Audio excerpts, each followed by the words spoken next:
ज्ञात था।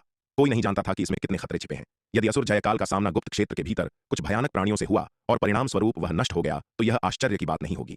महाअसुर भद्र को विश्वास नहीं था कि असुर जयकाल किसी मानव योद्धा द्वारा मारा गया था, क्योंकि गुप्त क्षेत्र में प्रवेश करने वाले सभी मानव योद्धाओं में से किसी के पास ऐसी ताकत नहीं थी। महाअसुर भद्र को इस बात का कोई अंदाजा नहीं था कि उनके शिष्य असुर वज्र और असुर जयकाल दोनों ही विराट के हाथों मारे गए थे। हालांकि उनका शिष्य असुर वज्र अपेक्षाकृत भाग्यशाली था। हालांकि विराट के अर्धचरण रहस्य शून्य लोक स्तर के गुप्त खजाने से गंभीर रूप से घायल हो गया था, लेकिन वह कम से कम जीवित रहा। लेकिन असुर जयकाल इतना भाग्यशाली नहीं था, वह अपनी जान भी नहीं बचा सका। यह सुनकर असुर वज्र फिर से चुप हो गया। इस बारे में बात करते हुए असुर तारक और उनका शिष्य वास्तव में बदकिस्मत हैं। असुर तारक अभी कुछ साल पहले ही उस बूढ़े कमीने वेदांत के हाथों मारा गया था और अब कुछ ही समय बाद उसका शिष्य असुर जयकाल भी गिर गया है। महाअसुर भद्र ने आह भरी। हाल के वर्षों में उनका तिमिर मंडल वास्तव में दुर्भाग्य से त्रस्त था। एक के बाद एक भारी नुकसान झेल रहा था। इन कुछ वर्षों में हुआ नुकसान तिमिर मंडल द्वारा लाखों वर्षों में जमा किए गए नुकसान से कहीं अधिक विनाशकारी था। अतीत में उनका तिमिर मंडल बाणासुर और असुर जयकाल जैसी मार्शल आर्ट प्रतिभाओं को कैसे खो सकता था। असुर तारक जैसे रहस्य शून्य लोक विशेषज्ञ की तो बात ही छोड़ दें। असुर वज्र की स्थिति को समझने के बाद महाअसुर भद्र उसे उसके घावों को ठीक करने के लिए तिमिर मंडल वापस ले गए। अगर उसने असुर वज्र के शरीर पर बचे भयानक खड्ग संकल्प को नहीं हटाया होता तो असुर वज्र देर सबेर मर ही जाता। सौभाग्य से यह केवल एक अर्धचरण गहन शून्य लोक स्तर के खजाने के भीतर निहित खड्ग संकल्प था। हालांकि यह खड्ग संकल्प भयानक थी, यहां तक कि अर्धचरण गहन शून्य लोक स्तर के खजाने के भीतर निहित सबसे मजबूत खड्ग संकल्प भी सीमित थी। यदि असुर वज्र पर सीधे गुरु प्रमुख वेदांत का हमला होता तो अपनी शक्तिशाली क्षमताओं के बावजूद भी वह असहाय होता। जैसे ही महाअसुर भद्र असुर वज्र को गुप्त क्षेत्र के स्थानिक दरार के प्रवेश द्वार से दूर ले गए और तिमिर मंडल में लौट आए, एक निगाह उन्हें जाते हुए देख रही थी। गुरु प्रमुख वेदांत ने असुर वज्र की पीछे हटती हुई आकृति को देखा। उनकी आंखों में विचार मग्न भाव था। यदि महाअसुर भद्र ने केवल यह अनुमान लगाया कि असुर वज्र की चोटों पर बचा हुआ खड्ग संकल्प उनका अमर खड्ग संकल्प था, तो गुरु प्रमुख वेदांत पूरी तरह से निश्चित थे कि यह उनके द्वारा बनाया गया जादुई खजाना था जिसके कारण चोट लगी थी। एक अर्धचरण गहन शून्य लोक स्तर का जादुई खजाना बनाना कोई आसान काम नहीं था, यहां तक कि एक गहन शून्य लोक विशेषज्ञ के लिए भी। ऐसी सामग्री खोजना जो उनकी शक्ति को सहन करने में सक्षम हो और उन सामग्रियों से अवशोषित शक्ति और निर्माण प्रक्रिया के दौरान घड़ी गई सामग्रियों के बीच संतुलन बनाए रखना कोई छोटी उपलब्धि नहीं थी। वर्षों पहले संयोग से जादुई खजाने बनाने के लिए कुछ उपयुक्त सामग्री प्राप्त की थी और काफी प्रयास के बाद वह अंततः 3 अर्धचरण गहन शून्य लोक स्तर के आक्रामक जादुई खजाने बनाने में सफल हुए थे। ये 3 आक्रामक खजाने अर्धचरण गहन शून्य लोक स्तर पर उन्होंने स्पष्ट रूप से स्वरा के साथ प्राचीन बेर को गिरवी रखने के लिए उपयोग किए थे। तार्किक रूप से ये खजाने स्वरा के हाथों में होने चाहिए, तो फिर उन्होंने असुर वज्र को कैसे चोट पहुंचाई? क्या ऐसा हो सकता है कि स्वरा भी गुप्त रूप से इस गुप्त क्षेत्र में खिसक गई हो? गुरु प्रमुख वेदांत अनुमान लगाए बिना नहीं रह सके।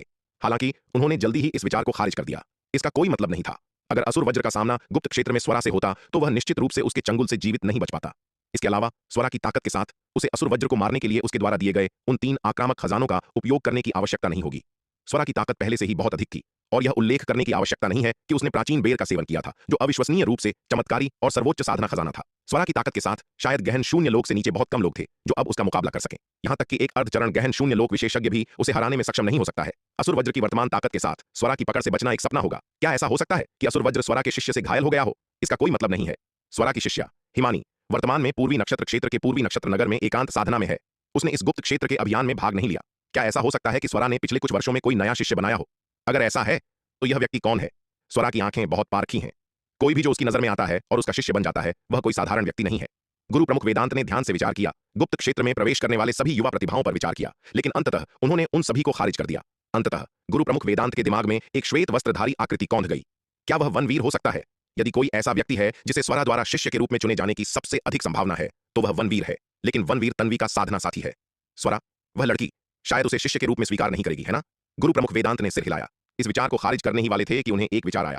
1 मिनट रुको, वह लड़का वनवीर वास्तव में स्वरा का शिष्य हो सकता है। इस विचार के साथ गुरु प्रमुख वेदांत ने वनवीर के बारे में सब कुछ ध्यान से याद किया। उन्हें अचानक याद आया कि जब वनवीर गुप्त क्षेत्र में कहर बरपा रहा था तो उसकी साधना विधि थोड़ी अजीब लग रही थी। उन्होंने पहले इस पर ज्यादा ध्यान नहीं दिया था, केवल वनवीर की आश्चर्यजनक प्रतिभा और जिस रोमांचक तरीके से उसने अंधकार दानवों का वध किया था उस पर आश्चर्यचकित थे। लेकिन अब वनवीर द्वारा प्रदर्शित मार्शल आर्ट को याद करते हुए उन्हें एहसास हुआ कि लड़के द्वारा उपयोग की गई श्रवण वर्षा खड्ग विद्या बहुत अजीब थी। सतह पर लड़का वास्तव में श्रवण वर्षा विद्यापीठ की तलवारबाजी का उपयोग कर रहा था, लेकिन उसकी साधना विधि स्पष्ट रूप से उनके अमर खड्ग संप्रदाय की परम अमृता विद्या थी।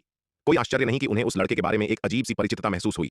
इससे पहले उन्हें समझ नहीं आ रहा था कि वह परिचितता कहां से आई है, लेकिन अब वह अंततः समझ गए। यह इसलिए था क्योंकि लड़के की साधना विधि बहुत परिचित थी। यद्यपि लड़का अपनी तकनीक को छिपाने की पूरी कोशिश कर रहा था, अपनी मार्शल आर्ट को श्रवण वर्षा विद्यापीठ की श्रवण वर्षा खड्ग विद्या के रूप में दिखा रहा था, इस बहुत ही छलावरण ने सच्चाई को उजागर कर दिया। क्या यह संभव है कि वनवीर वास्तव में स्वरा का नया शिष्य था? गुरु प्रमुख वेदांत ने जितना अधिक इसके बारे में सोचा यह उतना ही अधिक संभव लगा। हालांकि उन्हें भी बहुत उलझन महसूस हुई। स्वरा का शिष्य श्रवण वर्षा विद्यापीठ क्यों जाएगा और वह तन्वी के साथ साधना साथी क्यों बना? वनवीर जैसी मार्शल आर्ट प्रतिभा को परिवार के भीतर ही रखा जाना चाहिए। भले ही उसे किसी और के साथ साधना साथी बनना हो तो वह स्वरा की शिष्या हिमानी के साथ होना चाहिए। स्वरा उसे किसी और को कैसे सौंप सकती थी? यह स्वरा की शैली बिल्कुल नहीं थी। इस समय गुरु प्रमुख वेदांत शंकाओं से भरे हुए थे। ऐसा लग रहा था कि उन्हें बाद में स्वरा से इस मामले के बारे में पूछने का अवसर खोजना होगा। यदि वनवीर वास्तव में उसका शिष्य था तो वह श्रवण वर्षा विद्यापीठ को उसे छीनने नहीं दे सकते थे। यद्यपि उनके और कुलपति मयंक के बीच अच्छे संबंध थे, वे अलग मामले थे। इस तरह की दुर्लभ प्रतिभा को आसानी से दूसरों को नहीं दिया जा सकता था, चाहे कुछ भी हो। गुरु प्रमुख वेदांत ने गुप्त रूप से इस मामले पर विचार किया और इसे ध्यान में रखा। तिमिर मंडल। एक विशाल काले हॉल में असुर ललिता, असुर तेजस और विराट का अंधकार दानव पुतला अवतार सेनापति राका एक साथ बातचीत कर रहे थे। यह अविश्वसनीय है कि पवित्र पुत्र असुर जयकाल वास्तव में गुप्त क्षेत्र में नष्ट हो गए, असुर ललिता ने आह भरते हुए कहा। असुर वज्र के साथ तिमिर मंडल लौटने के बाद ही उसे पता चला कि गुप्त क्षेत्र में इतने सारे शक्तिशाली अंधकार दानव विशेषज्ञ गिर गए हैं। असुर जयकाल, बाणासुर और सेनापति राका जैसे शक्तिशाली अंधकार दानवों की तुलना में जो गुप्त क्षेत्र में नष्ट हो गए थे, असुर वज्र जीवित रहने के लिए अविश्वसनीय रूप से भाग्यशाली था। पुत्र असुर जयकाल इतने शक्तिशाली थे, उन्हें किसने मारा? असुर तेजस ने भौहें सिकोड़ते हुए पूछा। मेरे गुरुजी ने कहा कि असुर जयकाल को गुप्त क्षेत्र में कुछ भयानक खतरों का सामना करना पड़ा होगा, जिससे उसका अंत हो गया, न कि वह इंसानों द्वारा मारा गया, असुर ललिता ने कहा। यह जानने पर कि वह गुप्त क्षेत्र छोड़ चुकी है, उसके गुरुजी असुर अर्कम ने तुरंत उसे ढूंढ लिया। असुर अर्कम ने उसे तिमिर मंडल में रहने का सख्त आदेश दिया और उसे गुप्त क्षेत्र में फिर से प्रवेश करने से मना किया। असुर ललिता असुर अर्कम के आदेश से हैरान थी और अपने गुरुजी से पूछा कि उसे गुप्त क्षेत्र में फिर से प्रवेश करने से क्यों मना किया गया है। तब असुर अर्कम ने उसे गुप्त क्षेत्र में असुर जयकाल, बाणासुर, सेनापति राका और अन्य शक्तिशाली अंधकार दानव क्षेत्र से बाहर आ गई है, उसके गुरु असुर अर्कम ने तुरंत उसे ढूंढ लिया। असुर अर्कम ने उसे सख्त आदेश दिया कि वह तिमिर मंडल में ही रहे और उसे दोबारा गुप्त क्षेत्र में प्रवेश करने से मना कर दिया। ललिता असुर अर्कम के आदेश से हैरान थी और उसने अपने गुरु से पूछा कि उसे दोबारा गुप्त क्षेत्र में प्रवेश करने से क्यों रोका जा रहा है। तब असुर अर्कम ने उसे गुप्त क्षेत्र में असुर जयकाल, बाणासुर, राका और अन्य शक्तिशाली अंधकार दानवों की मौत के बारे में बताया। यहां तक कि असुर जयकाल, बाणासुर और राका जैसे शक्तिशाली अंधकार दानव भी वहां मारे गए थे, जो यह दर्शाता था कि गुप्त क्षेत्र कितना खतरनाक था। असुर अर्कम ने उसे दोबारा गुप्त क्षेत्र में जाने से मना कर दिया ताकि वह भी वहां मारी न जाए। असुर जयकाल और बाणासुर गुप्त क्षेत्र में मारे गए थे और विलोम के साथ, जो पहले तिमिर मंडल के पूर्वी हिस्से में मारा गया था। तिमिर मंडल पहले ही 3 पवित्र पुत्रों को खो चुका था। गुप्त क्षेत्र में असुर वज्र भी गंभीर रूप से घायल हो गया था। अगर ललिता भी गुप्त क्षेत्र में मारी जाती तो तिमिर मंडल में युवा पीढ़ी के कुशाग्र योद्धाओं का नुकसान बहुत भयानक होता। इसलिए असुर अर्कम ने ललिता को सख्त आदेश दिया कि वह तिमिर मंडल में ही रहे और उसे दोबारा गुप्त क्षेत्र में प्रवेश करने से रोक दिया। असुर तेजस और विराट के अंधकार दानव पुतला अवतार राका को भी गुप्त क्षेत्र में प्रवेश न करने के आदेश मिले थे। यह संभावना थोड़ी अधिक है, अन्यथा पवित्र पुत्र असुर जयकाल की ताकत को देखते हुए यह कल्पना करना मुश्किल है कि उसे किसने मारा होगा। ललिता की बातें सुनकर असुर तेजस ने गहरी सहमति में सिर हिलाया। हालांकि न तो ललिता और न ही असुर तेजस को यह उम्मीद थी कि असुर जयकाल की मौत विराट के हाथों हुई थी। जिस व्यक्ति ने असुर जयकाल को मारा था वह इस समय उन्हीं के साथ बैठा था और उनसे गपशप कर रहा था। बेशक यहाँ जो उनके साथ बैठकर गपशप कर रहा था वह विराट द्वारा बनाया गया अमरलोक के चौथे स्तर का अंधकार दानव पुतला अवतार था, जो राका के भेष में था, न कि स्वयं विराट। क्या आपने ध्यान दिया है कि पिछले कुछ वर्षों में जो बदलाव हुए हैं वे थोड़े अजीब हैं? ललिता ने अचानक कहा। इससे तुम्हारा क्या मतलब है, पवित्र पुत्री ललिता? विराट के अंधकार दानव पुतला अवतार राका ने उसकी ओर देखते हुए पूछा। इससे पहले हमारे तिमिर मंडल ने स्पष्ट रूप से दक्षिणी स्वर्ग मंडल को लगभग रक्षाहीन कर दिया था। हम दक्षिणी स्वर्ग मंडल की रक्षा पंक्ति को तोड़ने और उनकी सेना को पूरी तरह से कुचलने के कगार पर थे, लेकिन अचानक दक्षिणी स्वर्ग मंडल ने स्थिति को उलट दिया, जिससे हमारे तिमिर मंडल को भारी नुकसान उठाना पड़ा, ललिता ने कहा। यह वास्तव में अजीब है। असुर तेजस ने गहरी सहमति में सिर हिलाया। गुरु प्रमुख वेदांत, कुलपति मयंक और स्वामिनी चंद्रकला स्पष्ट रूप से पिछली लड़ाई में गंभीर रूप से घायल हो गए थे, लेकिन पिछली लड़ाई में उनकी ताकत अचानक और बेवजह बढ़ गई। विशेष रूप से गुरु प्रमुख वेदांत की ताकत में बेतुकी वृद्धि देखी गई, यहां तक कि उन्होंने असुर तारक को भी मार डाला। अगर यह अचानक बदलाव न हुआ होता तो दक्षिणी स्वर्ग मंडल बहुत पहले ही हमारे द्वारा जीत लिया गया होता। सच कहूं तो मुझे लगता है कि दक्षिणी स्वर्ग मंडल में बदलाव अचानक नहीं हुए, बल्कि इसके संकेत पहले ही मिल चुके थे, ललिता ने कहा। पवित्र पुत्री ललिता, इससे तुम्हारा क्या मतलब है? विराट के अंधकार दानव पुतला अवतार ने उसकी ओर देखते हुए पूछा। क्या तुम्हें याद है कि विलोम कैसे मरा था? ललिता ने कहा। ललिता की बातों ने तुरंत असुर तेजस और विराट के अंधकार दानव पुतला अवतार राका को निशब्द कर दिया। विराट का अंधकार दानव पुतला अवतार स्वाभाविक रूप से जानता था कि विलोम कैसे मरा था, क्योंकि विलोम उसी के हाथों मारा गया था। हालांकि ललिता के सवाल का सामना करते हुए वह केवल अज्ञानता का नाटक कर सकता था। ललिता, क्या तुम जानती हो कि विलोम उस समय कैसे मरा था? असुर तेजस ने एक लंबे ठहराव के बाद ललिता से पूछा। मुझे भी नहीं पता, ललिता ने सिर हिलाया। मुझे डर है कि हमारे तिमिर मंडल में कोई भी वास्तव में विलोम की मौत का कारण नहीं जानता। आज भी विलोम की मौत एक रहस्य बनी हुई है। ललिता, तुम्हारा क्या मतलब है? असुर तेजस ने भौहें सिकोड़ते हुए पूछा। असुर तेजस, राका, क्या तुम्हें नहीं लगता कि विलोम की मौत बहुत अजीब है? ललिता ने कहा। दक्षिणी स्वर्ग मंडल का पूर्वी नक्षत्र क्षेत्र दक्षिणी स्वर्ग मंडल की सेनाओं का सबसे कमजोर बिंदु था। दक्षिणी स्वर्ग मंडल की पूर्वी रक्षा पंक्ति भी उनकी रक्षा में सबसे कमजोर रेखा थी। लेकिन इतने वर्षों की लड़ाई के बाद भी हमारे तिमिर मंडल ने अभी तक दक्षिणी स्वर्ग मंडल की पूर्वी रक्षा पंक्ति पर कब्जा नहीं किया है। इसके विपरीत हमारे तिमिर मंडल के पूर्वी क्षेत्र पर भी दक्षिणी स्वर्ग मंडल का कब्जा हो गया है। और तो और विलोम भी वहीं मारा गया। हमारे तिमिर मंडल और दक्षिणी स्वर्ग मंडल के बीच की सभी युद्ध रेखाओं में केवल इसी रेखा पर दक्षिणी स्वर्ग मंडल द्वारा पलटवार किया गया है। और अभी भी हम यह नहीं जानते कि दक्षिणी स्वर्ग मंडल के पूर्वी हिस्से में हमारे खिलाफ कौन सी ताकत लड़ रही है। अब जब तुम इसका जिक्र कर रही हो तो यह वास्तव में बहुत अजीब लग रहा है, असुर तेजस ने सिर हिलाते हुए कहा। इसके अलावा एक और बात है, जब हिमानी ने सूदन से लड़ाई की तो वह स्पष्ट रूप से पहले से ही गंभीर रूप से घायल थी। उसने अमर खड्ग संप्रदाय की एक वर्जित तकनीक का भी इस्तेमाल किया, जिससे उसकी साधना की नींव को गंभीर नुकसान पहुंचना चाहिए था। लेकिन कुछ ही समय बाद न केवल उसकी साधना को कोई बड़ा नुकसान नहीं हुआ, बल्कि उसने अमरलोक के छठे स्तर को भी पार कर लिया, जो कि अकल्पनीय है। बाद में विलोम के साथ अपनी लड़ाई में वह वास्तव में विलोम को बराबरी की टक्कर देने में सक्षम थी।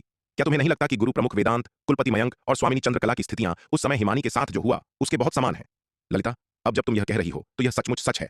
ललिता की बातें सुनने के बाद असुर तेजस ने गंभीर भाव से कहा, हमने मुख्य युद्ध के मैदान में बहुत अधिक लाभ प्राप्त कर लिया था और सोचा था कि हम जल्द ही दक्षिणी स्वर्गमंडल को पूरी तरह से जीत सकते हैं, इसलिए हमने इस बात पर ज्यादा ध्यान नहीं दिया कि दक्षिणी स्वर्गमंडल के पूर्वी हिस्से में क्या हो रहा है। लेकिन मुझे लगता है कि दक्षिणी स्वर्गमंडल में सभी बदलावों की जड़ पूर्वी हिस्से से ही आती है। यह जानने के लिए कि दक्षिणी स्वर्गमंडल में वास्तव में क्या हुआ था, हमें पूर्वी हिस्से से जांच शुरू करनी होगी, ललिता ने कहा। मैंने सुना है कि सेनापति गजासुर पहले ही अरबों की सेना का नेतृत्व करके मोर्चे पर पहुंच चुके हैं।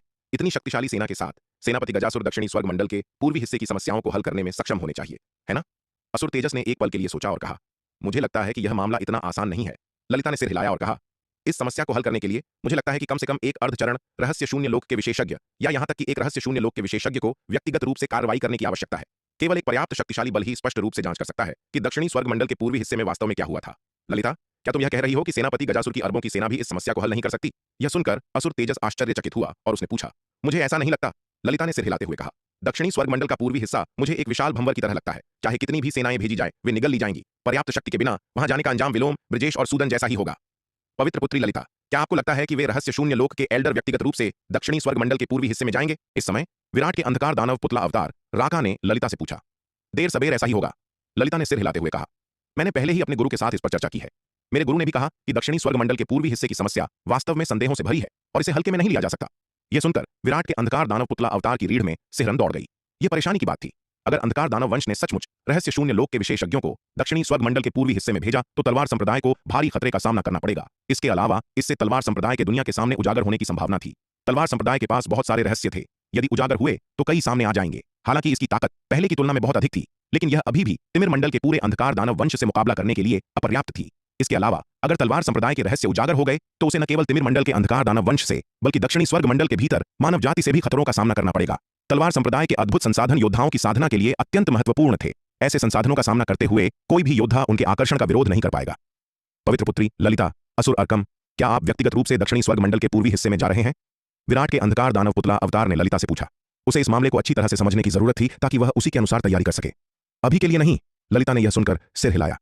मेरे गुरु पिछली भयानक लड़ाई में उस कुतिया चंद्रकला द्वारा गंभीर रूप से घायल हो गए थे और उन्हें ठीक होने के लिए एकांतवास में जाने की आवश्यकता है। इसके अलावा अब जब गुरु प्रमुख वेदांत ने रहस्य शून्य लोक के दूसरे स्तर को पार कर लिया है और कुलपति मयंक और स्वामिनी चंद्रकला ने अपनी ताकत में काफी वृद्धि की है, तो दक्षिणी स्वर्ग मंडल ने उच्च स्तरीय युद्ध शक्ति के मामले में हमारे तिमिर मंडल पर पहले ही भारी बढ़त हासिल कर ली है। वे रहस्य शून्य लोक के एल्डर इस मुख्य युद्ध के मैदान की रखवाली करते हुए पहले से ही भारी दबाव में हैं। दक्षिणी स्वर्ग मंडल के पूर्वी हिस्से में जाने के लिए रहस्य शून्य लोक की युद्ध शक्ति को छोड़ने के लिए उन्हें अतिरिक्त ताकत कहां से मिलेगी? यह सुनकर विराट के अंधकार दानव पुतला अवतार ने राहत की सांस ली। ऐसा लगता था कि तलवार संप्रदाय को फिलहाल रहस्य शून्य लोक के अंधकार दानवों के खतरे का सामना नहीं करना पड़ेगा। हालांकि मैंने सुना है कि अस्त्रलोक मंडल से अतिरिक्त सैन्य सहायता जल्द ही आ रही है, ललिता ने आगे कहा। एक बार अस्त्रलोक मंडल से यह मदद आ जाए तो हमारे तिमिर मंडल पर दबाव काफी कम हो जाएगा। उस समय शायद हम दक्षिणी स्वर्ग मंडल के पूर्वी हिस्से की जांच करने के लिए कुछ संसाधन निकाल सकें। यह सुनकर विराट के अंधकार दानव पुतला अवतार को फिर से अपने दिल में एक कसाव महसूस हुआ। पवित्र पुत्री ललिता, अस्त्रलोक मंडल से मदद कब आएगी? विराट के अंधकार दानव पुतला अवतार ने ललिता की ओर देखते हुए पूछा। यह जल्द ही होनी चाहिए। मेरे गुरु ने कहा कि इसमें 1 वर्ष से अधिक का समय नहीं लगना चाहिए, ललिता ने कहा। 1 वर्ष? यह सुनकर विराट के अंधकार दानव पुतला अवतार ने अपने दिल में भारी दबाव महसूस किया। तो 1 वर्ष में दक्षिणी स्वर्ग मंडल को एक बार फिर अंधकार दानवों से भारी खतरे का सामना करना पड़ेगा। उनके पास तैयारी के लिए केवल 1 वर्ष है। दक्षिणी स्वर्ग मंडल की वर्तमान स्थिति को देखते हुए क्या वे वास्तव में केवल 1 वर्ष में अंधकार दानवों के अगले हमले का विरोध करने के लिए पर्याप्त शक्ति तैयार कर सकते हैं?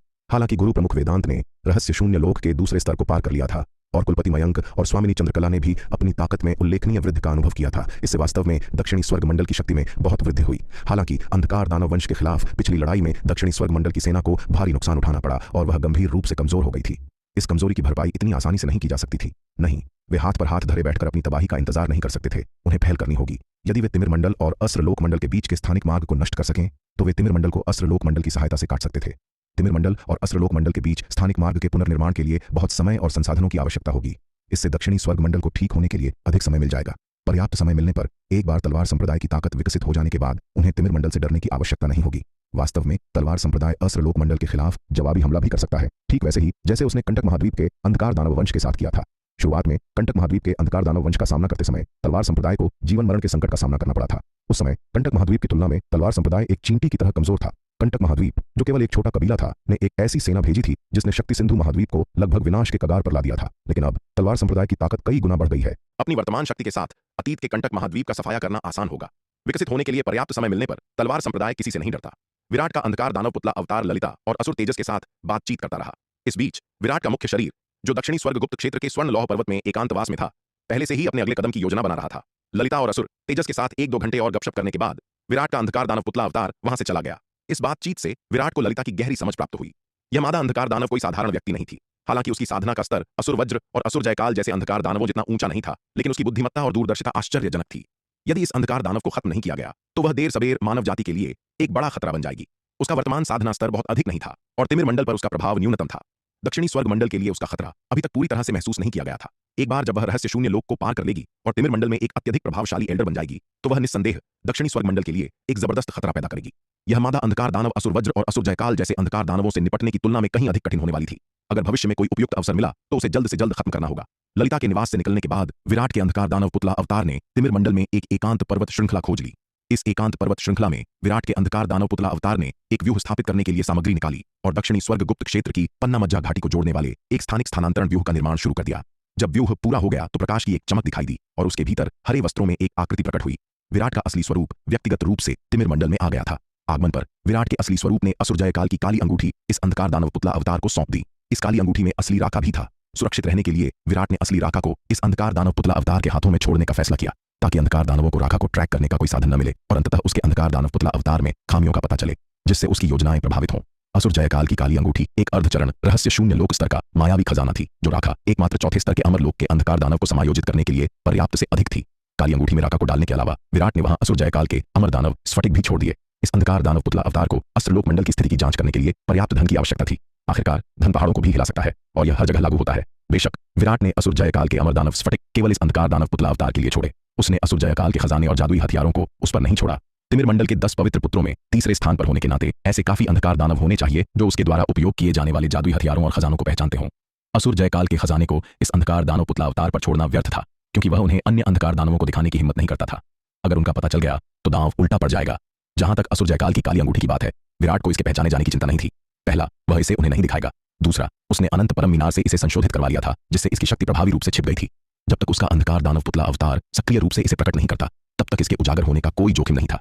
काली अंगूठी और बड़ी मात्रा में अमर दानव स्फटिक के अलावा विराट ने अंधकार दानव पुतला अवतार के लिए कई रूप परिवर्तन ताबीज भी छोड़े। इन ताबीजों का उपयोग करके अवतार ने अपना रूप बदल लिया। रूप परिवर्तन ताबीज द्वारा परिवर्तित होने के बाद यह अंधकार दानव वंश का पुतला अवतार लगभग राका के समान था। यह रूप परिवर्तन ताबीज का उपयोग करके पिछले परिवर्तन की तुलना में कहीं अधिक निर्बाध था। इन वस्तुओं को अंधकार दानव पुतला अवतार को सौंपने के बाद विराट स्थानिक स्थानांतरण व्यूह के माध्यम से अपना एकांतवास जारी रखने के लिए दक्षिणी स्वर्ग गुप्त क्षेत्र में लौट आया। हालांकि उसने रूप परिवर्तन ताबीज तैयार कर लिया था, जिससे वह अंधकार दानव पुतला अवतार के बिना सीधे राका के रूप में बदल सकता था। विराट ने ऐसा न करने का विकल्प चुना। जोखिम बहुत अधिक था। तिमिर मंडल अंधकार दानव वंश का गढ़ था। वहां अनगिनत शक्तिशाली अंधकार दानव रहते थे। अगर उसकी पहचान उजागर हो गई तो भागना बेहद मुश्किल होगा। हालांकि रूप परिवर्तन ताबीज का भेष अत्यधिक प्रभावी था, जिसके पकड़े जाने की संभावना बहुत कम थी। फिर भी विराट ऐसा जोखिम नहीं लेना चाहता था। उसका असली स्वरूप उसके लिए बहुत महत्वपूर्ण था। अपने असली स्वरूप का खोना लगभग असहनीय होगा। भले ही यह अंधकार दानव पुतला अवतार अंततः उजागर हो जाए, इससे उसे कोई फर्क नहीं पड़ेगा। सबसे बुरा यही होगा कि वह इसे आसानी से त्याग सकता है। उसके पास पहले से ही अमरलोक के चौथे स्तर के बहुत सारे अंधकार दानव शव थे। अगर वह इसे खो भी देता तो वह दूसरा बना सकता था। दक्षिणी स्वर्ग गुप्त क्षेत्र में लौटने के बाद विराट ने श्रवण वर्षा आत्मा पोषण रहस्य विद्या की साधना शुरू कर दी। अब कृष्ण दानव लता द्वारा असुर जयकाल के शव को निगलने के बाद इसकी ताकत बहुत बढ़ गई थी, जिससे उसके साधना हृदय और इच्छा शक्ति पर बहुत अधिक तीव्र प्रभाव पड़ा, जिससे उसका दबाव काफी बढ़ गया। उसे श्रवण वर्षा आत्मा पोषण रहस्य विद्या की साधना करने और अपनी इच्छा शक्ति पर इस प्रभाव का बेहतर ढंग से विरोध करने के लिए अपनी आत्मा की ताकत में सुधार करने के लिए समय निकालना था। इसके अलावा जब उसकी आत्मा की ताकत में और सुधार होगा, तभी वह कृष्ण दानव लता की साधना जारी रखने की हिम्मत करेगा, जिससे यह अंधकार दानव शवों को निगल सके और बढ़ती रहे। अन्यथा यदि उसकी आत्मा की ताकत पर्याप्त मजबूत नहीं हुई तो कृष्ण दानव लता को बढ़ता रहने देना केवल उसे गंभीर परिणाम ही देगा। अब असुरलोक मंडल से अंधकार दानव सेना की अगली लहर आ रही है और भविष्य की स्थिति बेहद गंभीर बनी हुई है। उसे भी अपनी शक्ति बढ़ाने की पूरी कोशिश करनी होगी और कृष्ण दानव लता उसके सबसे शक्तिशाली त्रुप के पत्तों में से एक है। तिमिर मंडल। विराट का अंधकार दानव पुतला अवतार एक अतुलनीय रूप से शानदार काले महल के नीचे खड़ा था, जो उसके सामने तिमिर मंडल की सबसे शानदार इमारत का सर्वेक्षण कर रहा था। अंधकार दानव मंदिर। एक अतुलनीय राजसी आभा बिखेरने वाले इस विशाल काले महल को देखते हुए विराट का अंधकार दानव पुतला अवतार बहुत हैरान था। इस काले महल की 13 मंजिलें थीं, जो एक तारे के दायरे के क्षेत्र को कवर करती थीं, और इसकी ऊंचाई अनगिनत खरबों मील थी।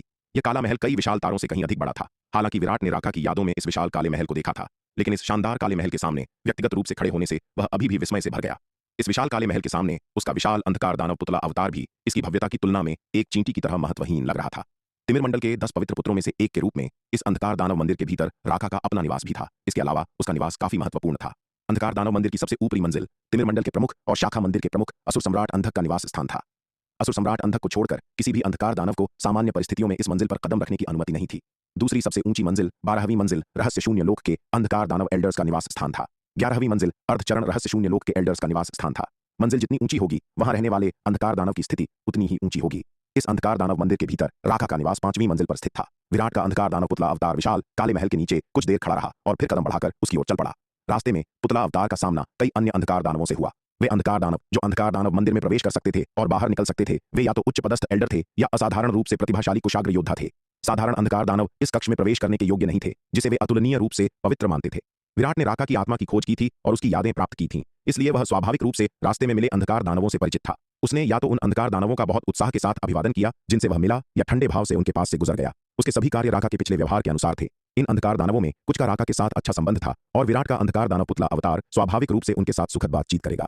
उन अंधकार दानवों के लिए जिनके साथ राका का संबंध केवल सामान्य था, विराट का अंधकार दानव पुतला अवतार बस सिर हिलाकर आगे बढ़ जाएगा। जहां तक उन लोगों की बात है जिनके साथ राका के बहुत खराब संबंध थे, विराट के अंधकार दानव पुतला अवतार के चेहरे पर स्वाभाविक रूप से ठंडे भाव होंगे और वह उन्हें जरा भी दया नहीं दिखाएगा।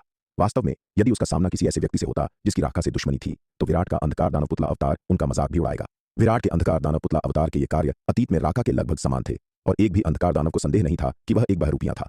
विराट का अंधकार दानव पुतला अवतार अपने निवास की ओर बढ़ते हुए अंधकार दानव मंदिर से होकर गुजरा।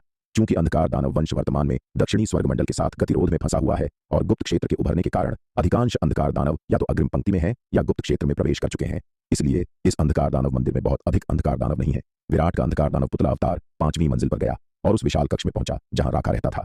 तिमिर मंडल के 10 पवित्र पुत्रों में से एक के रूप में अंधकार दानव मंदिर के भीतर इस कक्ष में राका का निवास विशाल है। इस कक्ष में प्रवेश करने के बाद विराट का अंधकार दानव पुतला अवतार अस्थायी रूप से वहीं रुक गया। वह निकट भविष्य के लिए अंधकार दानव मंदिर छोड़ने की योजना नहीं बना रहा था। तिमिर मंडल के केंद्र के रूप में अंधकार दानव मंदिर अंधकार दानव वंश की सबसे महत्वपूर्ण हस्तियों को इकट्ठा करता है। अंधकार दानव वंश के बारे में जानकारी यहां सबसे आसानी से उपलब्ध है। अंधकार दानव वंश के विभिन्न पहलुओं के बारे में पूछताछ करना निस्संदेह यहां सबसे सुविधाजनक है। बेशक क्योंकि यहां इतने सारे शक्तिशाली अंधकार दानव एकत्रित हैं, यहां रुकना भी बेहद जोखिम भरा है। हालांकि रूप परिवर्तन ताबीज का प्रभाव अविश्वसनीय रूप से शक्तिशाली था। विराट को यकीन नहीं था कि यह रहस्य शून्य लोक के उन शक्तिशाली अंधकार दानव वंश के विशेषज्ञों की आंखों को धोखा दे सकता है या नहीं। हालांकि यह वैसे भी सिर्फ एक अंधकार दानव वंश का पुतला अवतार था, इसलिए भले ही यह उजागर हो गया, कोई बात नहीं होगी। सबसे बुरा यही होगा कि वह इस अंधकार दानव वंश के पुतले अवतार को आसानी से त्याग सकता है। अंधकार दानव वंश के बारे में महत्वपूर्ण जानकारी का पता लगाना सबसे महत्वपूर्ण बात थी। अंधकार दानव मंदिर 12वीं मंजिल एक विशाल कक्ष में। ठीक है, मैंने तुम्हारे घाव में बचे हुए खड्ड संकल्प को हटा दिया है, अब बस यहीं रहो और ठीक हो जाओ, महाअसुर भद्र ने असुर वज्र से कहा। असुर वज्र के घाव में बचा हुआ खड्ड संकल्प असुर वज्र के लिए बेहद घातक था, लेकिन उसके लिए यह कुछ भी नहीं था। धन्यवाद गुरुदेव। असुर वज्र ने सम्मानपूर्वक महाअसुर भद्र को प्रणाम किया। उसके घावों से भयानक खड्ड संकल्प को हटा दिए जाने के बाद असुर वज्र ने पूरी तरह से राहत महसूस की। इस क्षण उसने अंततः महसूस किया कि उसका जीवन वापस उसके नियंत्रण में है। इससे पहले घातक जहर की तरह वे भयानक खड्ड संकल्प लगातार उसकी जीवन शक्ति को नष्ट कर रहे थे। महाअसुर भद्र द्वारा असुर वज्र के घावों से खड्ड संकल्प हटाने के ठीक बाद एक अंधकार दानव हॉल के बाहर से अंदर आया। एल्डर भद्र, मंडल प्रमुख आपको बुला रहे हैं। अंधकार दानव ने सम्मानपूर्वक महाअसुर भद्र को प्रणाम करते हुए कहा।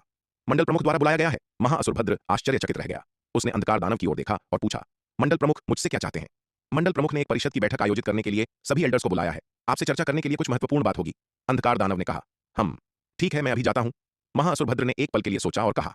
महाअसुर भद्र ने असुर वज्र को कुछ और निर्देश दिए और फिर कक्ष से बाहर निकल गया। अपने कक्ष से निकलने के बाद महाअसुर भद्र अंधकार दानव मंदिर के उच्चतम स्तर तक चला गया। अंधकार दानव मंदिर का उच्चतम स्तर एक विशाल और असीम कक्ष था। इस भव्य कक्ष के सिरहाने एक विशाल आकृति विराजमान थी। यह विशाल आकृति कोई और नहीं बल्कि तिमिर मंडल के मंडल प्रमुख असुर सम्राट अंधक थे। बेशक यह असुर सम्राट अंधक का असली शरीर नहीं था, बल्कि केवल एक पुतला अवतार था। असुर सम्राट अंधक का असली स्वरूप अभी भी अग्रिम पंक्ति में था। दक्षिणी स्वर्ग गठबंधन के नेता सूर्यभान का सामना करते हुए गुप्त क्षेत्र की दरार की रखवाली कर रहा था। जब महाअसुर भद्र कक्ष में पहुंचे तो कई आकृतियां पहले से ही मौजूद थीं। ये विशाल आकृतियां सभी तिमिर मंडल के रहस्य शून्य लोक के एल्डर्स थे। बेशक महाअसुर भद्र और तारकासुर के अलावा जो अपने असली रूप में मौजूद थे, रहस्य शून्य लोक के अन्य एल्डर्स बैठक में भाग लेने वाले या तो पुतला अवतार थे या दिव्य चेतना अवतार थे। महाअसुर भद्र असुर वज्र के घावों से खड्ग संकल्प को हटाने के लिए लौट आए थे, इसलिए उनका असली स्वरूप अंधकार दानव मंदिर में ही रहेगा। दूसरी ओर तारकासुर अंधकार दानव मंदिर में तैनात था। उसका असली स्वरूप हमेशा तिमिर मंडल में अंधकार दानव मंदिर की रखवाली कर रहा था। जहां तक असुर सम्राट अंधक और असुर अर्कम जैसे अंधकार दानवों की बात है जो रहस्य शून्य लोक में थे, वे अंधकार दानव मंदिर में नहीं थे क्योंकि उन्हें मानव जाति के रहस्य शून्य लोक के विशेषज्ञों का सामना करते हुए अग्रिम पंक्ति में तैनात होने की आवश्यकता थी। अब चूंकि सभी आ गए हैं, बैठक शुरू की जाए। असुर सम्राट अंधक कक्ष की मुख्य सीट पर बैठे हुए रहस्य शून्य लोक के सभी अंधकार दानव एल्डर्स के आने के बाद बोले, यह परिषद की बैठक इसलिए बुलाई गई है क्योंकि असुर अर्कम ने प्रस्ताव दिया था कि जो अंधकार दानव गुप्त क्षेत्र में प्रवेश कर चुके हैं वे वहां से वापस आ जाएं। आप सभी का क्या विचार है? गुप्त क्षेत्र से क्यों हटें? यह सुनकर तारकासुर चकित रह गया और उसने पूछा, गुप्त क्षेत्र से लौटने वाले उन अंधकार दानवों की प्रतिक्रिया के अनुसार वहां अपार अवसर और खजाने हैं। जिन अंधकार दानवों ने गुप्त क्षेत्र में प्रवेश किया उन्हें काफी पुरस्कार मिले। यदि हम सभी गुप्त क्षेत्र से हट जाते हैं तो क्या हम ये अवसर मानव जाति को नहीं सौंप देंगे? इस गुप्त क्षेत्र के भीतर अवसर अपार हैं, लेकिन भीतर छिपे खतरे भी उतने ही बड़े हैं। असुर अर्कम ने कहा, यह गुप्त क्षेत्र केवल 3 छोटे वर्षों से अस्तित्व में है और हमने पहले ही कई कुशाग्र योद्धाओं को खो दिया है। असुर जयकाल और बाणासुर मारे गए। असुर वज्र गंभीर रूप से घायल हो गया। हमारे तिमिर मंडल को यहां पहले ही पर्याप्त नुकसान हो चुका है। हम उन कुशाग्र योद्धाओं को इस गुप्त क्षेत्र में अपने प्राणों की बाजी लगाने की अनुमति नहीं दे सकते, अन्यथा हम कोई और नुकसान नहीं उठा सकते। हमारे तिमिर मंडल के भविष्य के लिए गुप्त क्षेत्र से हटना सबसे अच्छा विकल्प है। यह बिल्कुल सही नहीं है। यह सुनकर तारकासुर ने आपत्ति जताई। आइए इस बारे में भी बात न करें कि वास्तव में असुर जयकाल कैसे मरा। बाणासुर वनवीर के हाथों मारा गया और यहां तक कि असुर वज्र भी गुप्त क्षेत्र में किसी खतरे के कारण घायल नहीं हुआ था। वह भी वनवीर द्वारा एक गुप्त खजाने का उपयोग करके गंभीर रूप से घायल हो गया था। यह निष्कर्ष निकालना कि गुप्त क्षेत्र बहुत खतरनाक है और केवल इस छोटी सी जानकारी के आधार पर वहां से हटना बहुत जल्दबाजी होगी। तारकासुर की बातें सुनकर महाअसुर भद्र का चेहरा काला पड़ गया। वनवीर के हाथों असुर वज्र का घायल होना निस्संदेह अपमानजनक था। आखिरकार असुर वज्र अमरलोक के 8वें स्तर का एक शक्तिशाली विशेषज्ञ था और तिमिर मंडल के 10 पवित्र पुत्रों में से एक था, जबकि वनवीर केवल 8वें विपत्तिलोक में एक चींटी के समान था। अमरलोक के 8वें स्तर के एक शक्तिशाली अंधकार दानव का 8वें विपत्तिलोक की एक चींटी द्वारा घायल होना एक हास्यास्पद मजाक था। अब तारकासुर इतने सारे अंधकार दानव एल्डर्स के सामने यह बात उठा रहा था और महाअसुर भद्र स्वाभाविक रूप से पूरी तरह से अपमानित महसूस कर रहा था। तो एल्डर तारकासुर एल्डर असुर अर्कम के प्रस्ताव से असहमत हैं?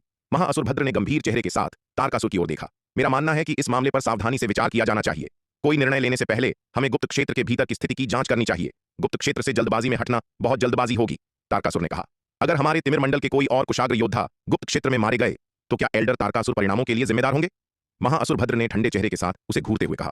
तारकासुर ने उसे सार्वजनिक रूप से अपमानित किया था, इसलिए वह स्वाभाविक रूप से अंत तक उससे लड़ने वाला था। हम्फ, यदि वे गुप्त क्षेत्र में नष्ट हो जाते हैं तो यह केवल इसलिए है क्योंकि वे कम कुशल हैं, इसलिए नहीं कि गुप्त क्षेत्र बहुत खतरनाक है। यह सुनकर तारकासुर ने नाक भौं सिकोड़ी। मैंने दक्षिणी स्वर्ग मंडल के किसी भी कुशाग्र योद्धा के किसी गुप्त क्षेत्र में मारे जाने के बारे में कभी नहीं सुना है। हे, सिर्फ इसलिए कि तुमने उनके बारे में नहीं सुना है इसका मतलब यह नहीं है कि ऐसा नहीं हुआ है। महाअसुर भद्र ने ताना मारा। एल्डर भद्र, क्या आप मेरी खुफिया क्षमताओं पर सवाल उठा रहे हैं? यह सुनकर तारकासुर ने गंभीर चेहरे के साथ उसे घूरते हुए कहा। अंधकार दानव मंदिर की देखरेख के लिए जिम्मेदार होने के अलावा तारकासुर तिमिर मंडल के मुख्य खुफिया अधिकारी के पद पर भी थे। महाअसुर भद्र के शब्द निस्संदेह उनकी खुफिया क्षमताओं के लिए एक सीधी चुनौती थे।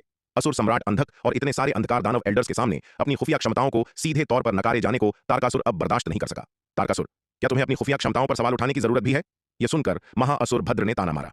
अगर तुम्हारी खुफिया जानकारी वास्तव में प्रभावी होती तो असुर तारक उस बूढ़े कमीने गुरु प्रमुख वेदांत के हाथों नहीं मारा जाता और एल्डर असुर अर्कम और मैं युद्ध के मैदान में इतनी गंभीर रूप से घायल नहीं हुए होते। क्या तुम युद्ध के मैदान में अपनी हार के लिए मुझे दोष दे रहे हो? यह सुनकर तारकासुर ने अत्यंत भद्दे भाव से कहा। तुम्हारे अलावा और किसे दोष दिया जाए? मुझे? यह सुनकर महाअसुर भद्र ने मेज पर अपनी मुट्ठी दे मारी और खड़े होकर तारकासुर को घूरते हुए दहाड़ा। अगर यह तुम्हारी अक्षमता के लिए नहीं होता तो हम पूरी तरह से अनजान कैसे हो सकते थे कि गुरु प्रमुख वेदांत, कुलपति मयंक और स्वामिनी चंद्रकला अपनी चोटों से उबर चुके हैं और उनकी ताकत काफी बढ़ गई है? यदि हम इस महत्वपूर्ण जानकारी से इतने अनभिज्ञ नहीं होते तो हम इन बूढ़े मूर्खों द्वारा कैसे अचानक पकड़े जा सकते थे जिससे पूरी लड़ाई प्रभावित होती? अगर तुम्हारी खुफिया जानकारी थोड़ी भी भरोसेमंद होती तो स्थिति इस मुकाम तक नहीं पहुंचती। दक्षिणी स्वर्ग मंडल शायद पहले से ही हमारा होता और फिर भी तुम बूढ़े कमीने, तुम हमारे सामने अपनी खुफिया क्षमताओं के बारे में शेखी बघारने की हिम्मत करते हो। तारकासुर, तुम्हारी इज्जत कहां है? इस बार तारकासुर के खिलाफ महाअसुर भद्र का गुस्सा पूरी तरह से निर्दयी था। महाअसुर भद्र का उग्र प्रकोप सुनकर तारकासुर गुस्से से उबल रहा था, लेकिन वह निशब्द था। इसका खंडन करने का एक भी कारण खोजने में असमर्थ था, क्योंकि आज भी उसे कोई अंदाजा नहीं है कि गुरु प्रमुख वेदांत, कुलपति मयंक और स्वामिनी चंद्रकला अपनी चोटों से क्यों उबर चुके हैं और यहां तक कि ताकत में भी वृद्धि हुई है। अपने खंडन के बाद तारकासुर को अवाक देखकर महाअसुर भद्र को बहुत संतुष्टि महसूस हुई। युद्ध के मैदान में हार और कुलपति मयंक द्वारा गंभीर रूप से घायल होने के कारण वह पहले से ही तारकासुर के प्रति नाराजगी रखता था। तारकासुर को आभारी होना चाहिए था कि वह उसके लिए परेशानी खड़ी करने नहीं गया था। फिर भी तारकासुर ने इतने सारे रहस्य शून्य लोक के एल्डर्स के सामने उसके चेहरे पर थप्पड़ मारने की हिम्मत की। महाअसुर भद्र इस अपमान को कैसे निगल सकता था? तारकासुर, तुम्हारी अक्षमता के कारण हमारे तिमिर मंडल को पहले ही युद्ध के मैदान में भारी नुकसान उठाना पड़ा है। क्या तुम हमारे तिमिर मंडल की भविष्य की उम्मीद को उस गुप्त क्षेत्र में भी दफनाना चाहते हो? महाअसुर भद्र ने तारकासुर को घूरते हुए कहा और उससे सवाल पूछना जारी रखा। भद्र, क्या तुम बढ़ा चढ़ाकर नहीं कह रहे हो? मैंने केवल यह कहा कि इस मामले पर सावधानीपूर्वक विचार करने की आवश्यकता है और कोई भी निर्णय लेने से पहले पूरी जांच होनी चाहिए। मेरा मतलब यह नहीं था कि मैं निश्चित रूप से एल्डर असुर अर्कम के प्रस्ताव का विरोध करूंगा।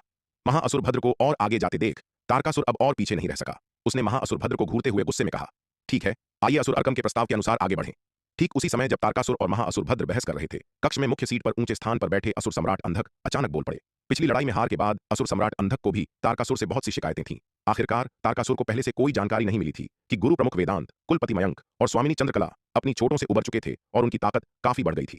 यह वास्तव में अक्षम था। अगर तारकासुर की बुद्धिमत्ता में अक्षमता न होती तो उन्हें उस लड़ाई में इतना भारी नुकसान नहीं उठाना पड़ता।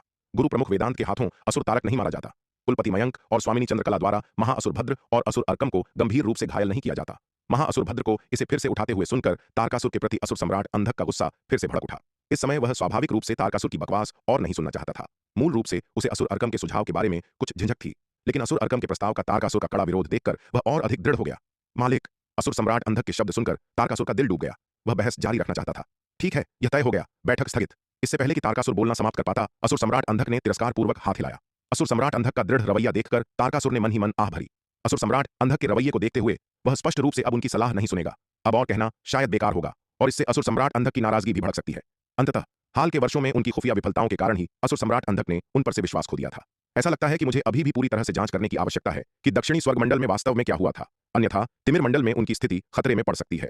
असुर सम्राट अंधक के अंतिम निर्णय लेने के बाद रहस्य शून्य लोक स्तर के अंधकार दानव एल्डर्स का समूह तुरंत कक्ष से निकल गया। कक्ष में मुख्य सिंहासन पर ऊंचे स्थान पर बैठे असुर सम्राट अंधक ने तारकासुर की जाती हुई आकृति को देखा और उसकी निगाहें गंभीर हो गईं। वह बेकार तारकासुर, इस बार खुफिया जानकारी जुटाने में उसने इतनी गंभीर चूक की थी। यदि तिमिर मंडल में तारकासुर का उच्च पद न होता तो असुर सम्राट अंधक इतने बड़े झटके के बाद उसे एल्डर के पद से हटा चुका होता। तिमिर मंडल में तारकासुर की स्थिति और प्रतिष्ठा बहुत अधिक है। यहां तक कि तिमिर मंडल के मंडल प्रमुख असुर सम्राट अंधक के लिए भी तारकासुर को छूना आसान नहीं होगा। न केवल तारकासुर स्वयं अत्यंत शक्तिशाली है, बल्कि पूरे तिमिर मंडल में तारकासुर की ताकत केवल मंडल प्रमुख असुर सम्राट अंधक के बाद दूसरे स्थान पर है। इसके अलावा जिस अति विशाल कबीले से तारकासुर आता है वह भी अत्यंत शक्तिशाली है।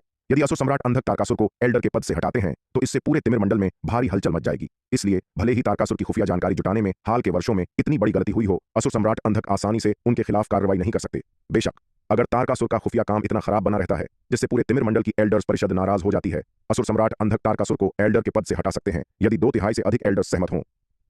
दक्षिणी स्वर्ग गुप्त क्षेत्र, स्थानिक दरार का प्रवेश द्वार। स्थानिक दरार से योद्धाओं का एक समूह बाहर निकला। इस बार जो लोग गुप्त क्षेत्र से बाहर निकले वे शस्त्र निर्माण भवन के योद्धा थे। उनका नेतृत्व कोई और नहीं बल्कि शस्त्र निर्माण भवन का युवा गुरु ओजस कर रहा था। हम आखिरकार वापस आ गए। जैसे ही वे गुप्त क्षेत्र की स्थानिक दरार से बाहर निकले, ओजवीर और शस्त्र निर्माण भवन के अन्य योद्धा खुशी से भर गए। इस बार गुप्त क्षेत्र में प्रवेश करने का उनका अनुभव अविश्वसनीय रूप से खतरनाक था, मौत के करीब का अनुभव।